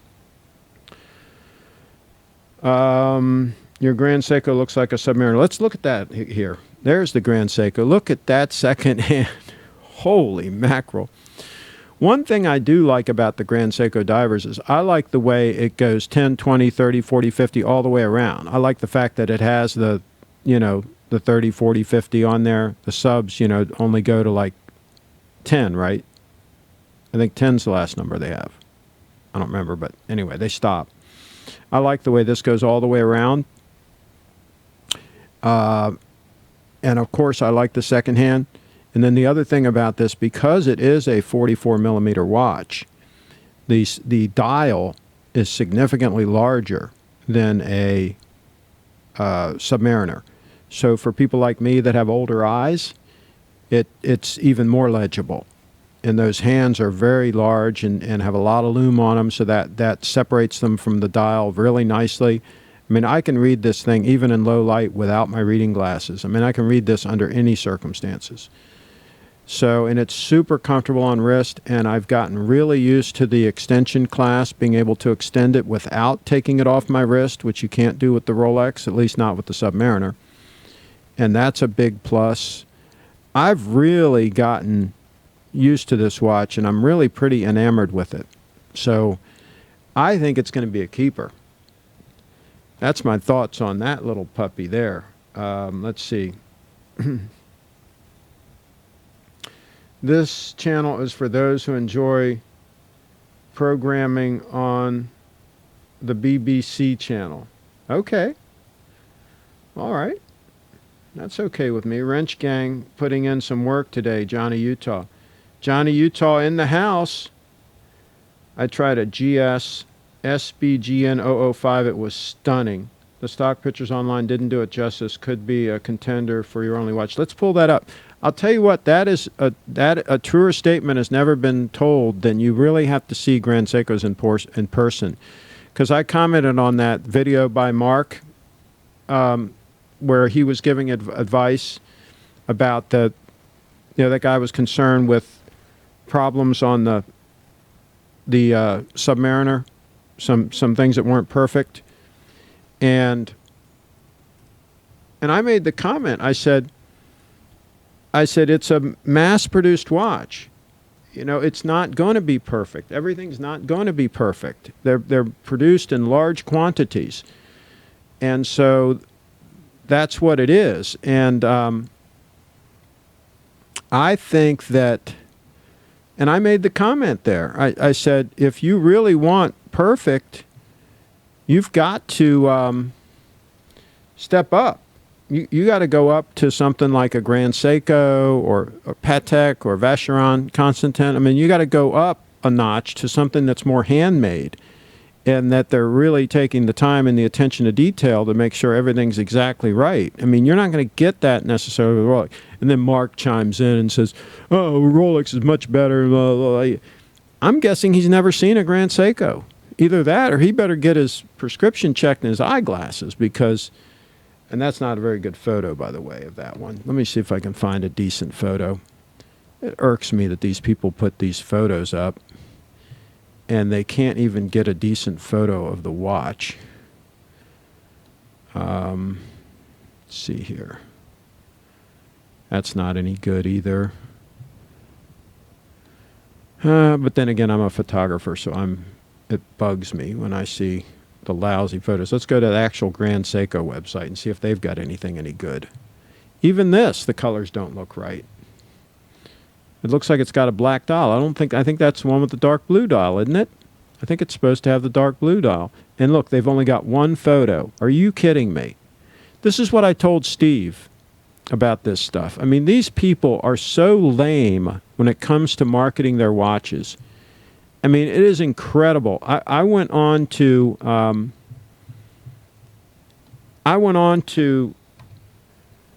YouTube trying to find some videos on some of these quartz watches, and some of them there's like virtually no videos, and the videos that there are terrible. It looks like these guys are all getting the photos from the same place. That dial, I think, is blue. I think it's supposed to be dark blue. It almost looks black there. But yeah, I mean, this photo looks terrible. So you've got to see these watches in person. You cannot judge by these horrendous photos. And there's nothing any better on the actual Grand Seiko sites. Whereas Rolexes, you can find all kinds of stunning photos of a Rolex. Here's a little bit better photo. I mean, you can find all kinds of stunning photos of Rolexes. Anywhere you turn on the internet, you're going to bump into great videos, great photos. Not so much with Grand Seiko. I mean, the only ones that are halfway decent, and I hate to say this, are the ones that I've done myself. And I don't work for Grand Seiko. I've put up some great photos and some videos and stuff of them. But you guys tell me what you think. Are these guys totally clueless or what? Do these guys have no clue about how to market a watch? Wrench Gang, okay, I already read that. But I agree with you. That SBGN005, it's pretty stunning. Let us know in the comments what you really think about it. Could it be a contender for your only watch? Absolutely. I think it's 39 mils, I think. I think it's 12 mils thick. Tom, let me know, since you've seen it in person, let me know what you think. Put it in the chat. Delayed gratification is in short supply in America. It's very unfortunate as you cannot accumulate wealth without it. There goes our wags with some real truth be told. I love the springtime. I hope one day it will be more affordable. I hear you, Scott S.J. I hear you. Let's take another look at that one.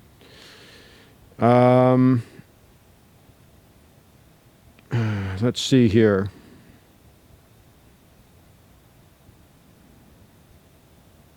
Somebody just had to be put in a timeout. Please, folks, if you're making the wrench gang put you in a timeout, it means you're doing something wrong in this channel. Let's not do that. Let's not give the wrench gang extra work. I mean, they're kind enough to accept the responsibility of being on the wrench gang, but please don't make them use those wrenches. Whereas your tie, Craig, is it hot? Dan, I'm in deference to Dudley. I had suggested to him, he's in a hot area of the country, down in Louisiana or whatever, and he says, oh, I can't wear a tie down here. I can't dress up. I can't. I said, listen, just wear a golf shirt and maybe a silk sport coat or something, you know, in the evening when you're going out for a walk with the lady or whatever, right? And so to demonstrate the look that he could do down there in the hotter climate, and because it is getting warmer here, it was 60 degrees here today, I brought out the silk sport coat and the golf shirt. This is from Congressional Country Club. And, of course, this jacket is an Oxford. So that's what I'm doing. And when the weather does get warmer here, and it is starting, I mean, I won't be wearing a tie anywhere near as often when it gets warm. A lot of times I won't even be wearing a sport coat. I might be wearing like a Oxford button-down shirt with the sleeves rolled up or something. But I'll be wearing an expensive shirt. You can bet your bottom dollar on that. I'm not going to be wearing some piece of junk, worn-out T-shirt. I have more respect for you guys than that. I have respect for you folks. I don't think that's the real JCE, but a troll imposer. Okay. Well, if you have to block them, Johnny. If you have to hide them from the channel, whatever you got to do, you got the wrench. Coffee time. Hi, didn't understand what you do, but now I do. Hi, didn't understand what you do, but now I do. Okay, I don't know what you mean by that. Why don't you travel to places like Asia and Europe where you haven't been much, Craig, rather than buying more Bitcoin? I can't travel that much right now because I'm running the business and I don't have somebody responsible enough to take the reins while I go. I have done traveling in the past, and I actually like going to Russia, Moscow. I like going to Italy. Asia, I'm not as big a fan. I'm not a big a fan of hot, humid places. So I don't know how many of those places I would go to, but maybe some at some point. But in July, Russia, Moscow is beautiful in July. It's not hot like it is here. It's just very nice. And in August, it's very nice. Late August, it can actually start snowing, believe it or not. But yeah, there are places I like to go. But right now, my wings are clipped a little bit because I'm kind of running the business here now until I get somebody else in place that can kind of take care of things while I bolt out. So, so that's the deal on that. Let's see. Got some nice chocolate chip cookies as well. Wow. Okay. Craig, should I sell Bitcoin when it hits a high again or keep long term? I've already answered that. Hold the Bitcoin. Hold it until at least 2028. Set a time and stick to it. So you fired Sam. Sam he just couldn't, he couldn't close deals. I don't know what was going on with him. I mean, that's a shame because he had a lot of potential, but potential is not what it takes. It takes action and making things happen. So, yeah, he's not the solution. That's one heck of a motorhome. Thomas Burnett looks like the kind of bus that a band would tour, and some of them do.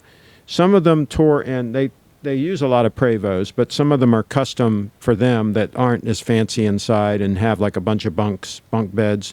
Sometimes they travel with two. They have one that's called a bunk coach that has like 6 bunks in it for the band members and all that, and then they have one for the head guy, the lead talent guy that might be more like the one I just showed you. So it depends. But yeah, they usually do use Prevos. They know what they're doing. Oh, diesel. My gosh, yes, it's diesel. It's a Series 60 diesel, yeah. You're right, some bands use these to live in them and then do tours around the country in them. Yeah. Craig, thanks a lot for the advice on altcoins. I'm buying Bitcoin for the first time now. Should I sell when it rises next time or keep it long term? I think I've answered that about 5 times. I'd hold as long as possible. Hey, Craig, I love what you're doing. Well, thank you. Very nice coach, Tom says. That 1998 Prevost sold for over $1 million in new. Exactly. Hey, Wags. Okay. I agree. It's not cool to make fun of anyone, Dean says.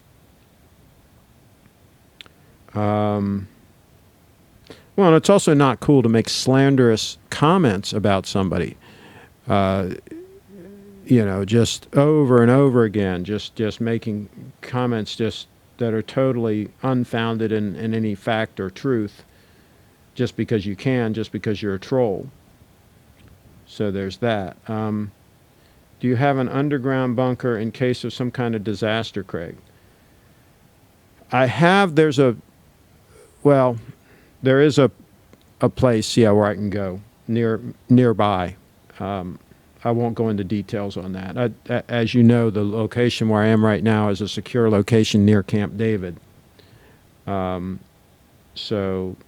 yeah, we have some secure places that we can go. Love the look of that coach. Like it better than the new one. Strong look. There you go. I really like what you're talking about. Okay.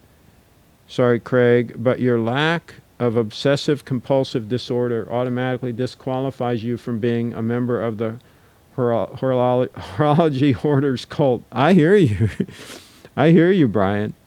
I absolutely hear you.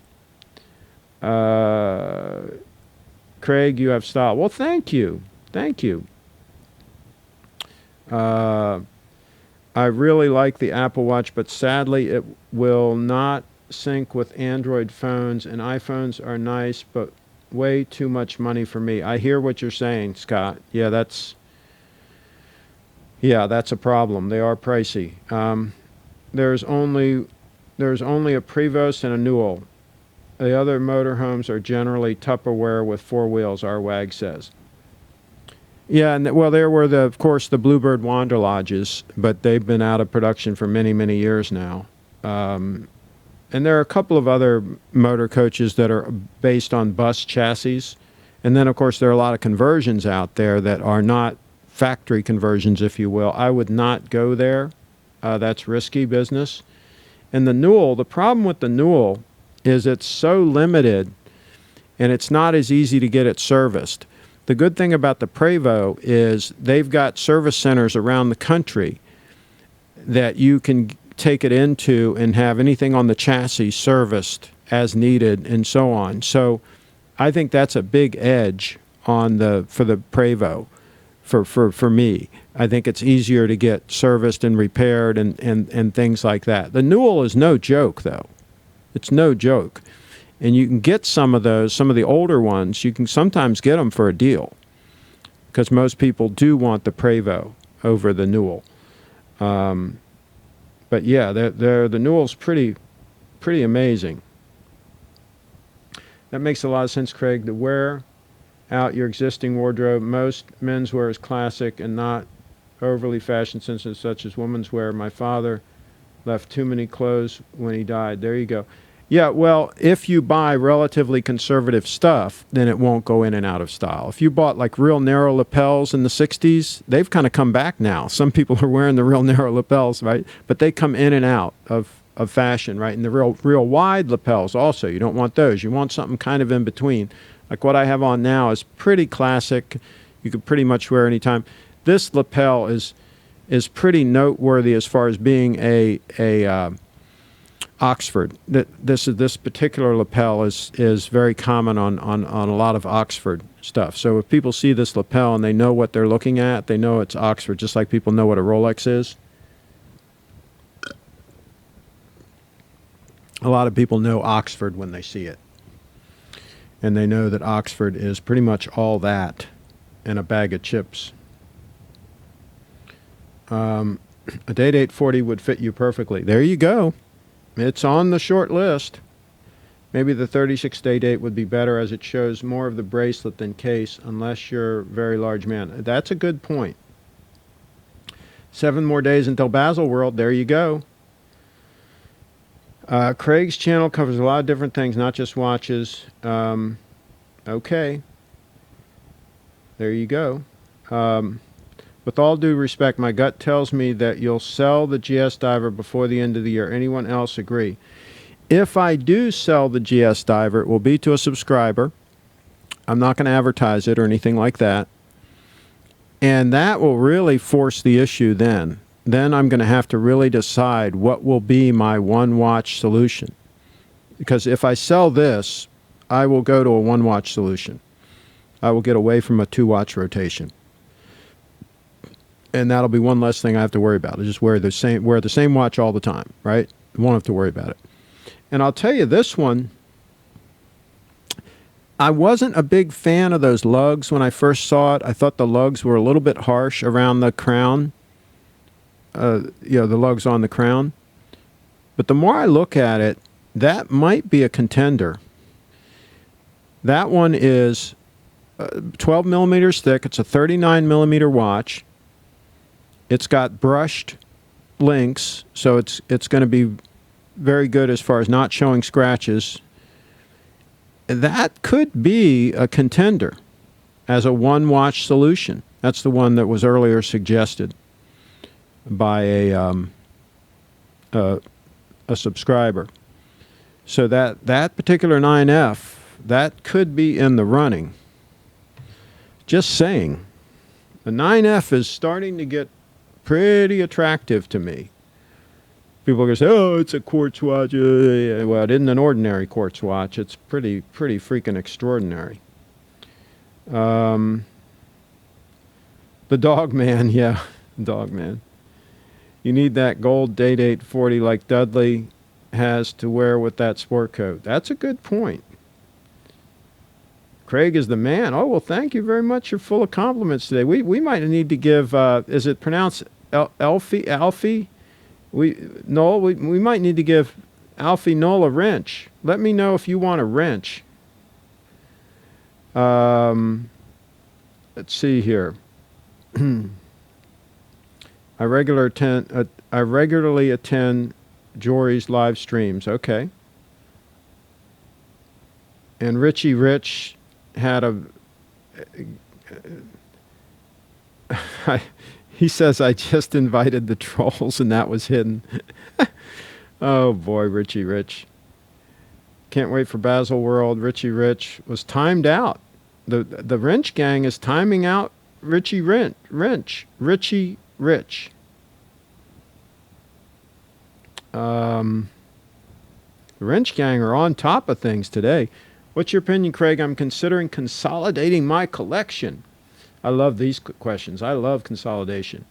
I have 3 Rolex stainless sport models. I'm considering selling 2 of them to buy the all Ever Rose Gold Daytona. Thoughts? I think you're on the right track, but I would really think about, do you really want the Daytona? The reason I say that, I mean, that to me, the busy dial and the extra buttons are not necessarily a plus unless I'm going to be using that timing function. If I'm going to be using that stopwatch function, yes. I think it's a beautiful watch. I think go for it. But for me, I would rather have like a date 8 and not have that additional complication on the dial. I like something to be more legible because my eyes are getting old, you know. So that would be my only thought. But getting rid of some of the steel stunners and consolidating and going into a gold piece, Absolutely, positively. Sell at the top of the market. Sell when the steel stuff is still desirable right now. Get rid of all that extra steel and go to the gold. I highly recommend that. A steel watch is just a steel watch. I don't give a rat's rear end how much you pay for it. It's just a steel watch. And I would definitely consolidate and go for the gold. No ifs, ands, or buts about that. Let's see here.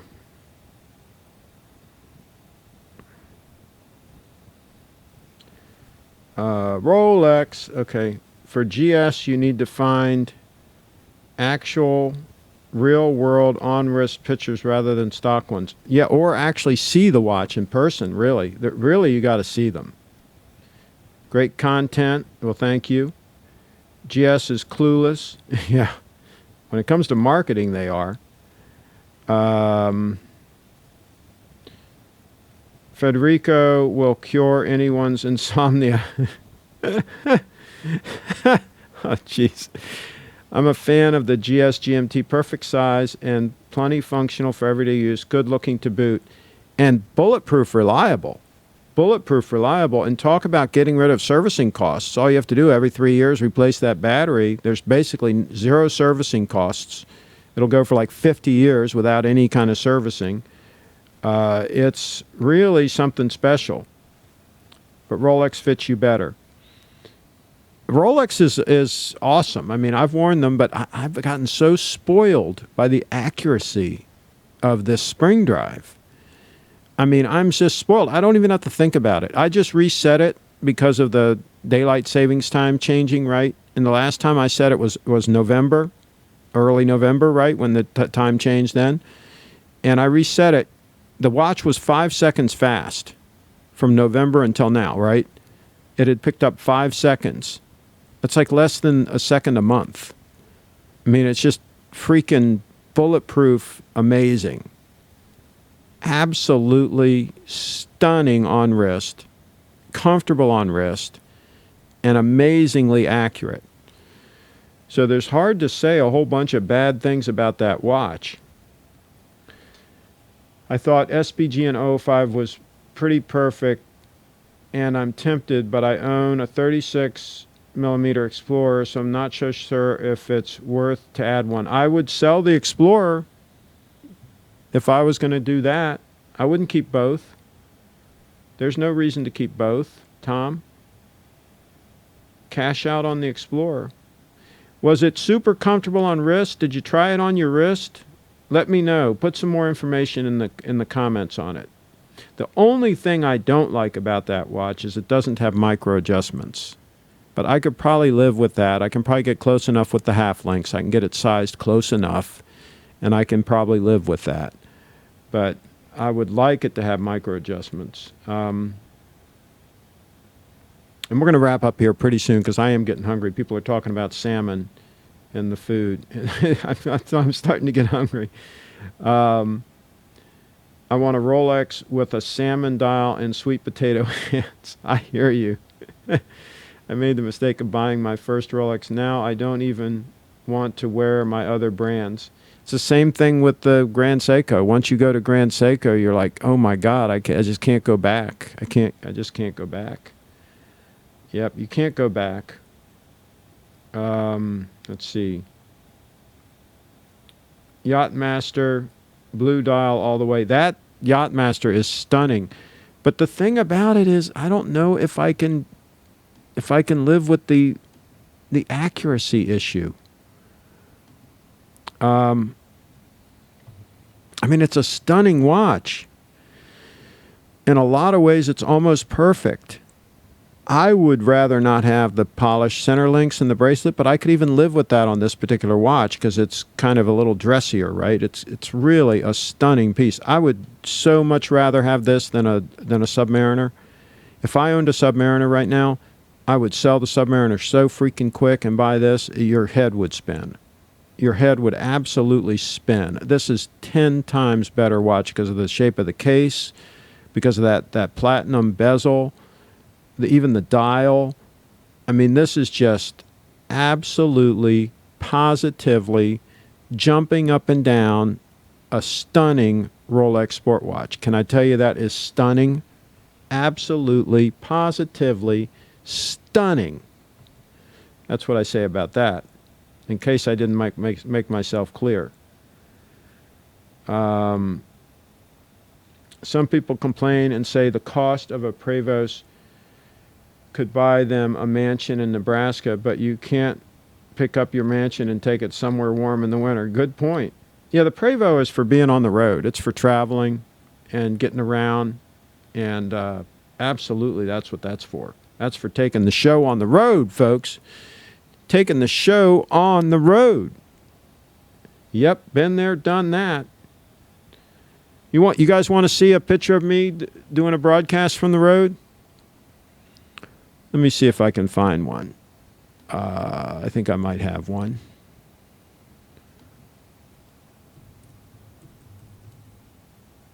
From my Wander Lodge. My Wander Lodge. Wander Lodge is a bulletproof piece of machinery, too. I can tell you that right now. I had mine for, I think, almost 15 years. And it was bulletproof reliable. Talk about an over-the-road coach. And this puppy dated from, get this, 1977, boys. Most of y'all weren't even born yet. And that's my Bluebird Wander Lodge. Galvanized steel. When you thump on the side of that thing, it's like solid as a freaking rock. There's my office in the front with the same chair I'm sitting in right now. And there it is. And that was in my dad's parking lot, driveway down in North Carolina. And that was when I put the desk in. When I put that in, took the couch out of there and put the desk in. You can see there where I tore the couch out. Now there's some pictures of some Wander Lodges when I stopped at the factory in Fort Valley, Georgia. They have a campsite there that you can stop at for free if you have a Wander Lodge. And so I stopped there. Excuse me. There's another Wander Lodge on the left. There's a newer Wander Lodge. They had a Caterpillar diesel in them. Unfortunately, they shut down that factory. It's out of business. Shut it down about 10 years ago, I think. There we are at the factory. There they are building them. And that whole frame, that whole bird cage, if you will, it's all stainless steel. And there's the engine. And let's go back to some more coach photos. Let's see here. There we are, back to my coach. I had those aluminum boxes on the top for keeping some things that weren't super important, but some other things I needed to keep. I put two of those aluminum boxes up on the top. And there's some pictures of the newer ones too. These are mixed together. These are all Wander Lodge photos.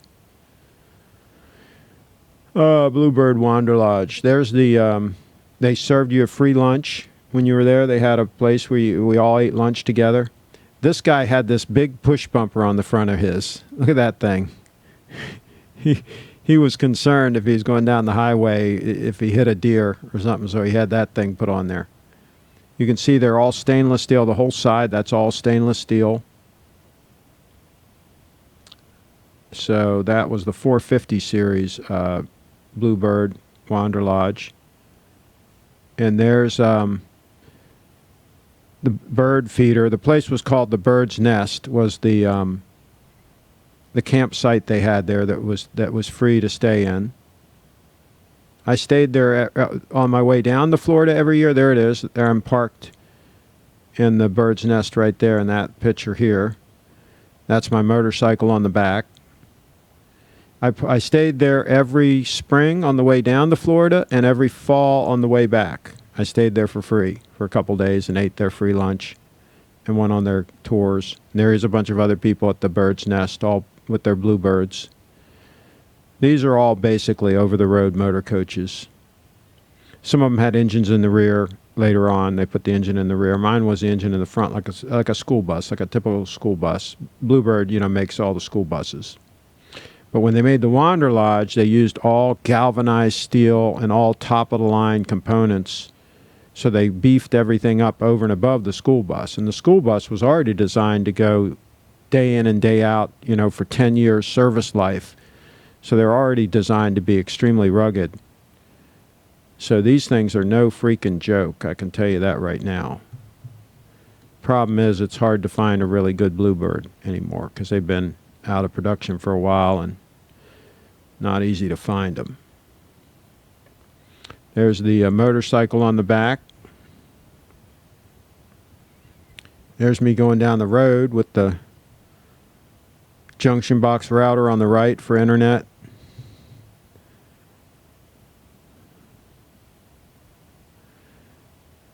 And there's my Harley. There's my buddy putting the lettering on it. That was when I first got it. And I bought Virginia tags on it because down there you paid for Virginia tags. One-time fee, and they were good for life. There was no annual fee because it was a antique vehicle. One-time fee, $6.50. And you got a title and you got the tags and they were good for life. So there you go.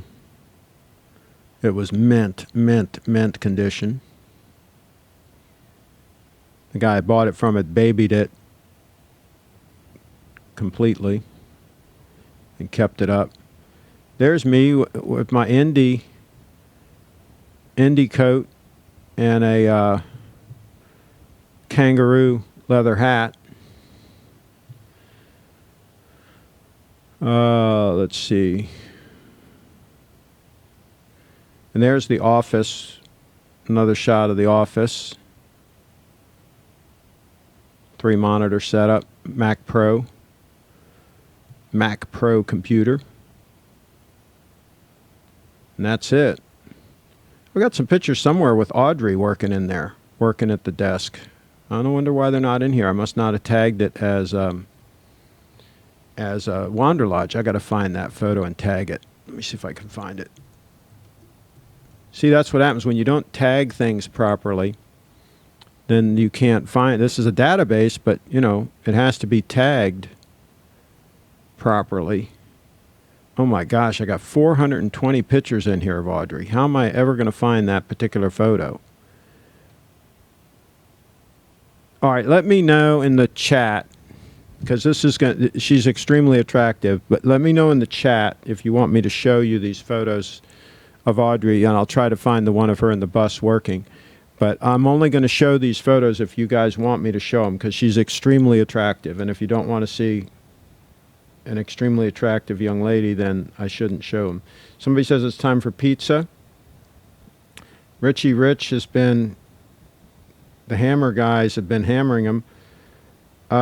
Maybe you need to just block him. Can't you just hide him from the channel if he keeps aggravating? You're gonna have to keep spreading the word, man. I'm only here to contribute to the trolling. Get the Explorer, Craig.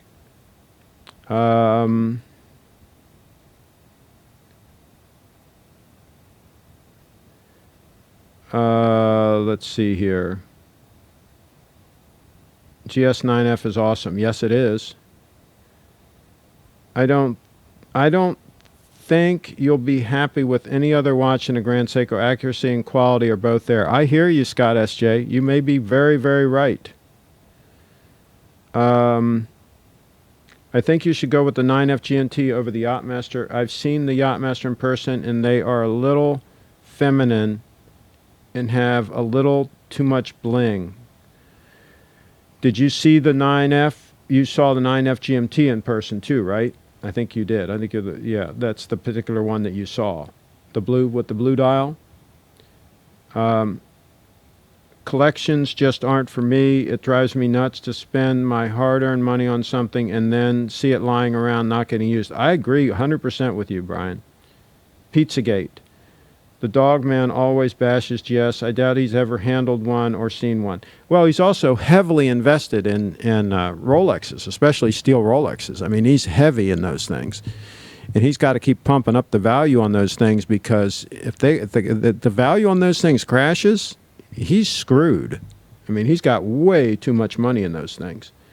So he's put himself in a bad position. Just purchased today Speedy Pro 3592.50 tritium dial and see-through case back. Okay. Miami Vice Craig over here, no tie. There you go.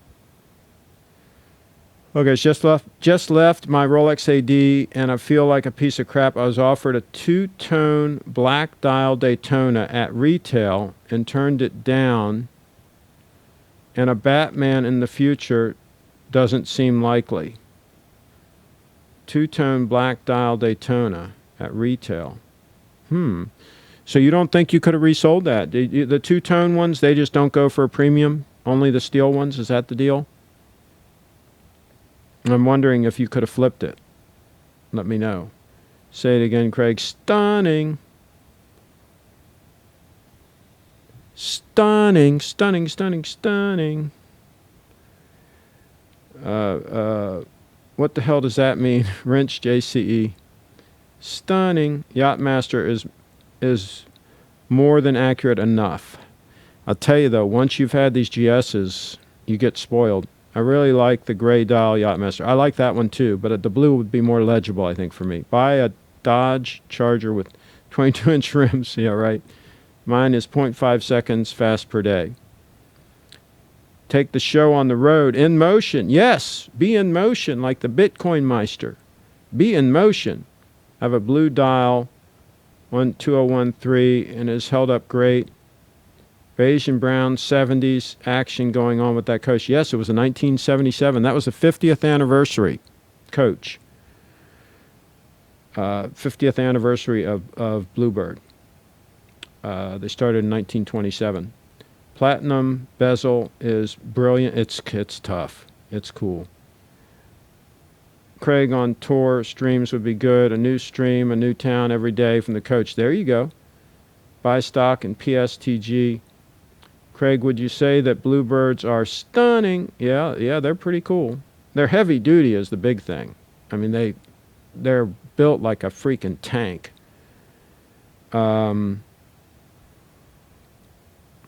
Sea Otter boots, yeah. 1971 with a Harley or a collection of Rolexes. Cardboard box as a house.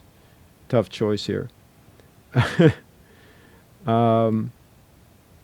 Let's see. Yeah, it was funny. I was down, and this is a true story. I was down in Florida, and there were some tornadoes forecast to come through. And I was in a resort, and I was there with my Bluebird, and a guy was next to me. He had a one of those park model, those permanent like trailers or whatever, there, and they're real flimsy, right? And there was this prediction that a tornado was going to come through, right? And I get a little knock on my door, dunk, dunk, dunk, and I says, hey, how's it going? And he says, hey, you mind if I come in your coach for a few minutes? And I said, no. I said, come on in. I'm just doing some editing on a video. Come on. He was a buddy of mine. I played tennis with him and all. And I said, come on in. I'm just doing some editing on a video. Come on in and relax. Sure. He says, yeah, I didn't want to be a bother to you, but they're predicting there might be a tornado come through. And he says, I'm sure your coach will be fine, but my place will be torn to shreds. It was funny. And the Bluebird's like a bank vault. When you close the door, it's like, punk, I mean, like everything's just so freaking ridiculously solid. Yes. Okay. Okay. Troll compliments. Salmon Dial sweet potatoes. Okay. Yachtmaster. Okay. I'm new around these parts. What are these trollers talking about? Stunning. What the hell does... I don't know what that is. Yeah.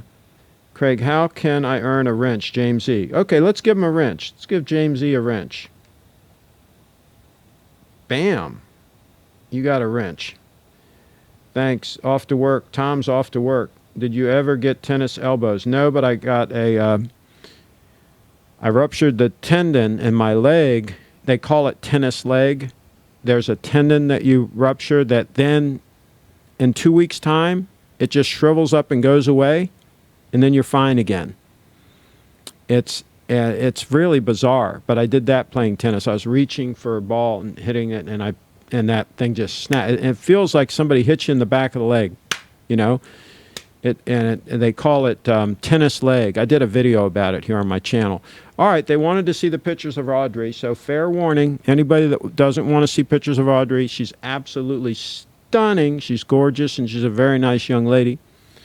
But we're going to look through these pictures and see if we can find the picture of her and the coach, because I'm pretty sure I had it. And, oh, there's the buddy of mine, too, that... Rock, he was the one I played tennis with. He was the one I told you about, was my neighbor. There he is with Audrey. He's the one that knocked on the door. He's since passed away, by the way. He was a very nice guy, very good tennis player, up into his 90s. He was 90 years old, and he was playing great, great tennis. Those are videos from the shoot we did. We did a shoot with her wearing that Taylor Swift top, a video, and it's on her channel. It just passed 2 million views. That's one of the few videos that I've done that has hit 2 million views. I mean, that's like unheard of. But she's obviously stunning. That's Audrey for you. Audrey's absolutely stunning. And the trolls ran her off of YouTube. Trolls are total freaking jerks. So she doesn't want to do any YouTube anymore.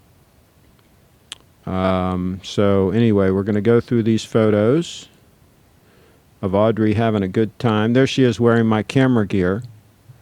That's funny. She's such a sport. There she is wearing my think tank around the waist. That's what I use for carrying the camera gear out at an event. We did a video about that too. There she is with it, with the camera hanging on the spider holster there. Now I have a spider holster on either side, so you can have 2 cameras, one on either side. It looks better on her than it does on me.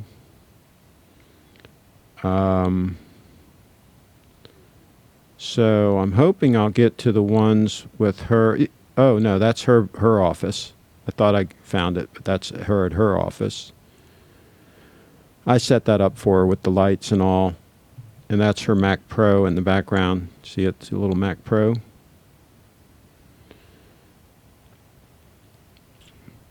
And there's me with the adorable Audrey.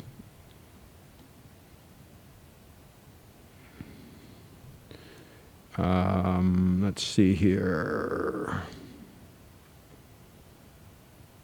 I like this photo. This is kind of dramatic.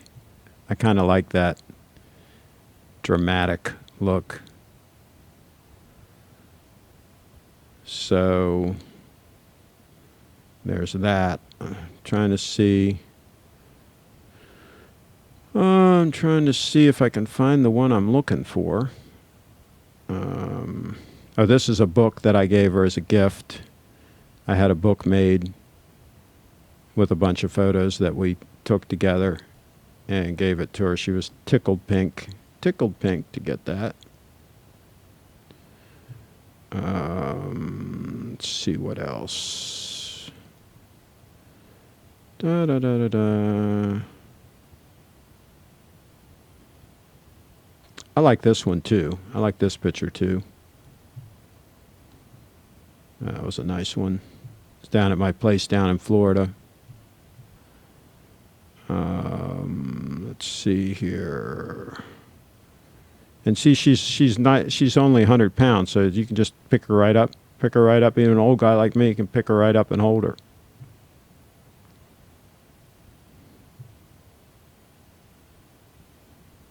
Okay, I don't know. It's got to be in here somewhere, but maybe it's a ways back. Oh, this video that we did, her 10 tips video for 10 hooping tips. It's over 1 million views now on YouTube. So, yeah, those other, they call me a poser. How many videos do they have that have 1 million views? I'll tell you the answer to that, 0. They don't have any that have 1 million views. So there's that. Here she is riding the Segway. She loved it the first time she rode it. She loved the Segway. So there's that. Let me see.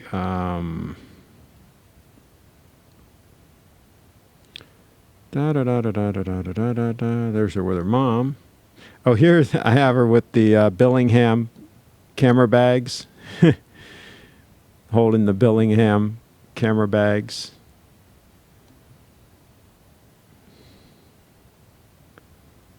Can't beat those. You can buy the old ones that from Banana Republic. They had them made by Billingham, and they're really good. The Banana Republic ones load more results. Come on, where the heck is the one I'm looking for? I'm looking for the one in the coach. Tell me I didn't tag it with the Audrey name. This was an Audrey search on my Flickr. So you guys can just search Audrey and they're all here. But I know I have a good picture of her in the coach, and now maybe I didn't tag it. If I didn't tag it, it ain't going to be coming up.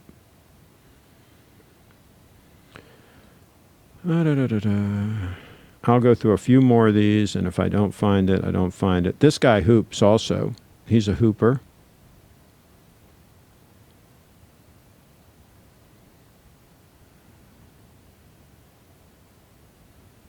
This photo is kind of cool, too. That's kind of cool. That was taken down at the place down in Florida, too. Well, a lot of these were taken at the place in Sarasota. This was at a fashion show at the college where she went to college, the Ringling College. She organized a fashion show. This was after she'd graduated. She came back and helped them with a fashion show. This is pretty cool too. I like this photo. That was when she was doing the 10 tips video we were shooting.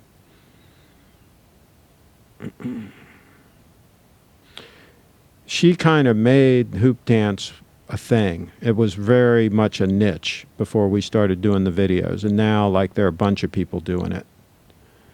It's kind of becoming a thing, and all because of her. And I don't know if I'm going to find this video. Darn it. This one's cool at the fashion show too. I like this photo.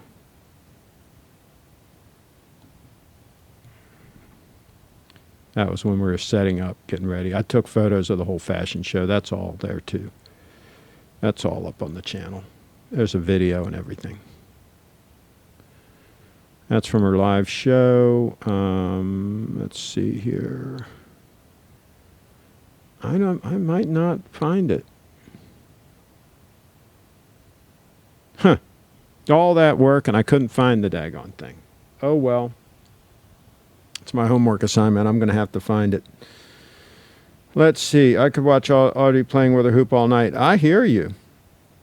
Craig, I noticed that you tend to go precious metals for Rolex and sports. For GS, any reason behind it? Well, GS doesn't make that many gold ones. I had the gold GS that I sold recently, the quartz, the 35 millimeter dress watch. That was a beauty. I really enjoyed that watch, but a subscriber really wanted it. He bugged me, and we did a deal, and he's got it, and he's happy with it. So, but no, GS doesn't make that many gold watches. The ones they make tend to be overpriced, if you ask me. With just a leather strap, they're as much as a Date 840. So, yeah, steel is not the way to go. What is with the trolls? Are the trolls coming in here again? What in the heck is going on? Oh boy, the trolls. She has autism? What are you talking about? No, Audrey doesn't have autism. As far as I know. It always helps. I don't know what that means. Okay, well, I think we're going to wrap it up. I'm going to give you guys a little bit of time to put anything in there. I don't know what's with the trolls, why the wrench gang is having to do so much.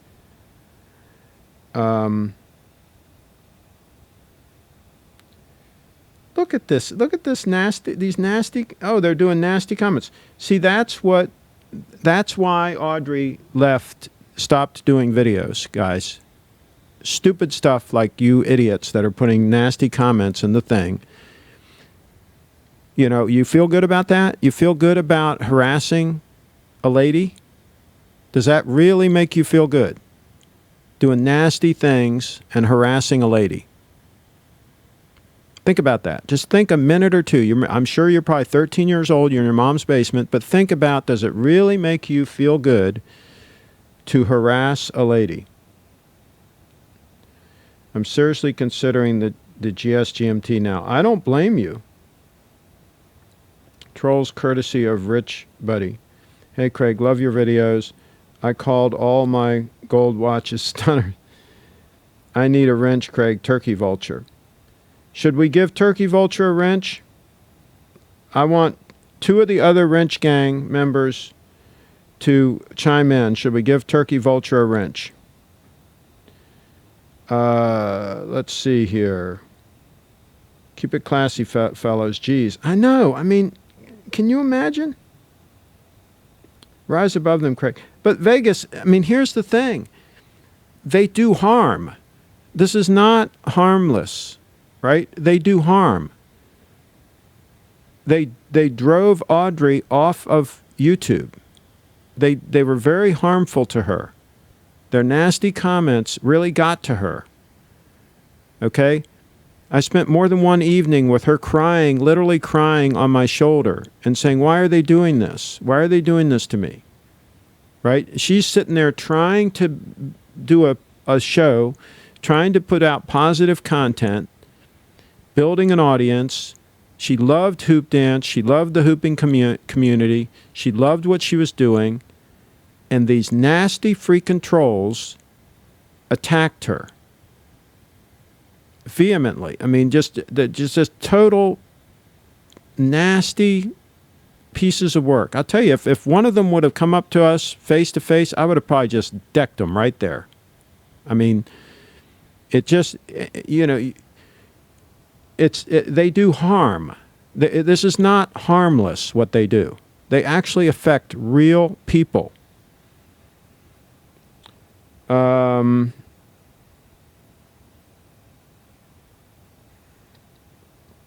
Let's see here. Wrench Gang putting in hard work tonight. Yeah.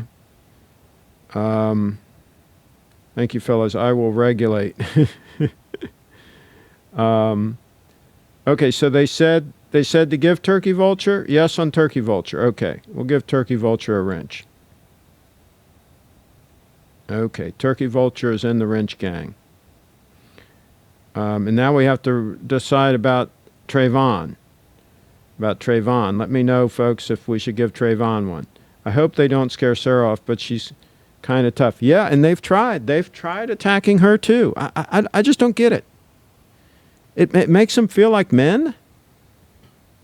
I mean, I just don't get it, folks. I'm sorry, but some things I just don't understand. I know, but you will never beat them. I get that it's frustrating, though. Yeah, well, and like I say, they actually do harm.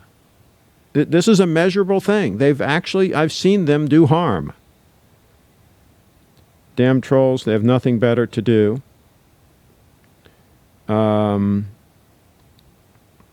How is she doing now? She's doing okay, but I mean, it really got to her. She tried to come back. She did a couple of shows a few months ago, and same thing, and she's just pulled back into her shell again. You know, we do some stuff together, but she just doesn't want to put anything out there. She doesn't want to do any content anymore, and it's such a damn shame because she had a presence. You know, she was very good at what she did. Nickname the trolls Clive Hive.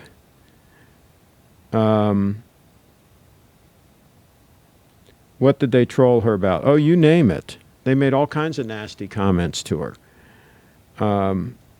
You name it, they would do it. Better investment, Richard Mille or Panerai. Yeah, I'd pass on either one of those. Go for Grand Seiko Snowflake. The Snowflake is a beautiful watch. If it had micro adjustments, it would be a contender for me for a possibility, but not enough contrast on that dial. It's childish, really. Yeah. Sarah's a smart cookie. Yep. Trolls keep the wrench gang on their toes. Yeah, we're surrounding them with wrenches at this point. Some people never grow up, our wag says. Silent majority love your shows. Effort, Craig. Thank you, Vegas. Craig, when you come to Las Vegas, let me know. Take you out for some faux noodle soup. Absolutely. Absolutely, we'll do that. All right, well, I'm going to wrap it up because I'm getting hungry. And I think we had a great show. I think it was a really good show tonight. Really good show tonight. Turkey Vulture is a good guy, needs a wrench. I think we gave him one. I think we gave Turkey Vulture a wrench, didn't I? Yeah, he's got a wrench now. Yep.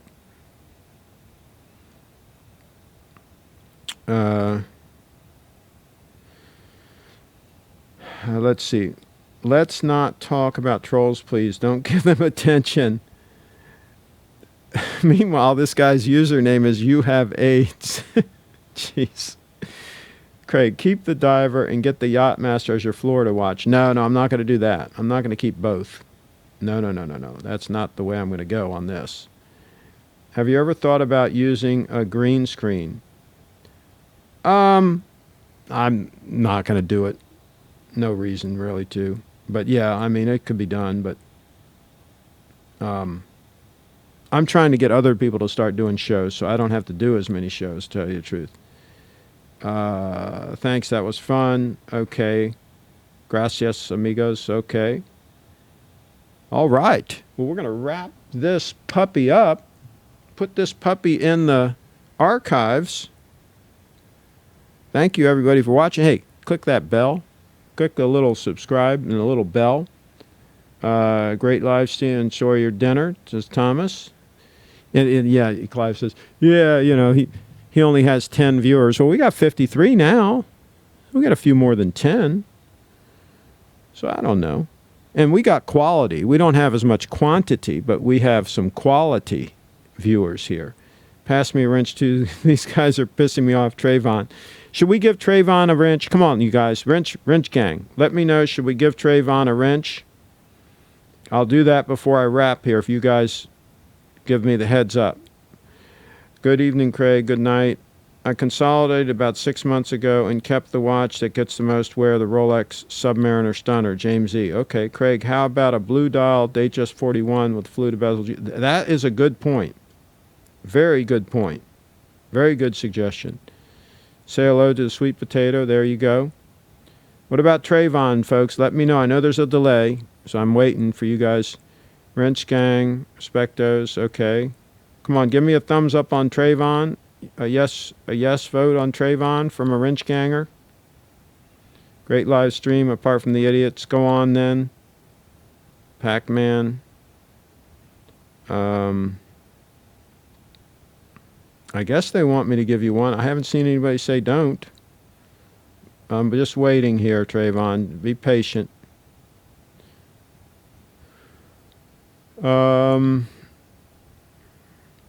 All right, I guess we'll give Trayvon one. Nobody's saying not to.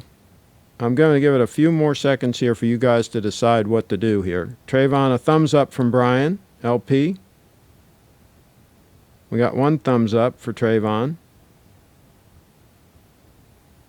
Okay. Trayvon, good guy. Okay. Trayvon, another thumbs up. Okay, so let's give Trayvon a wrench here.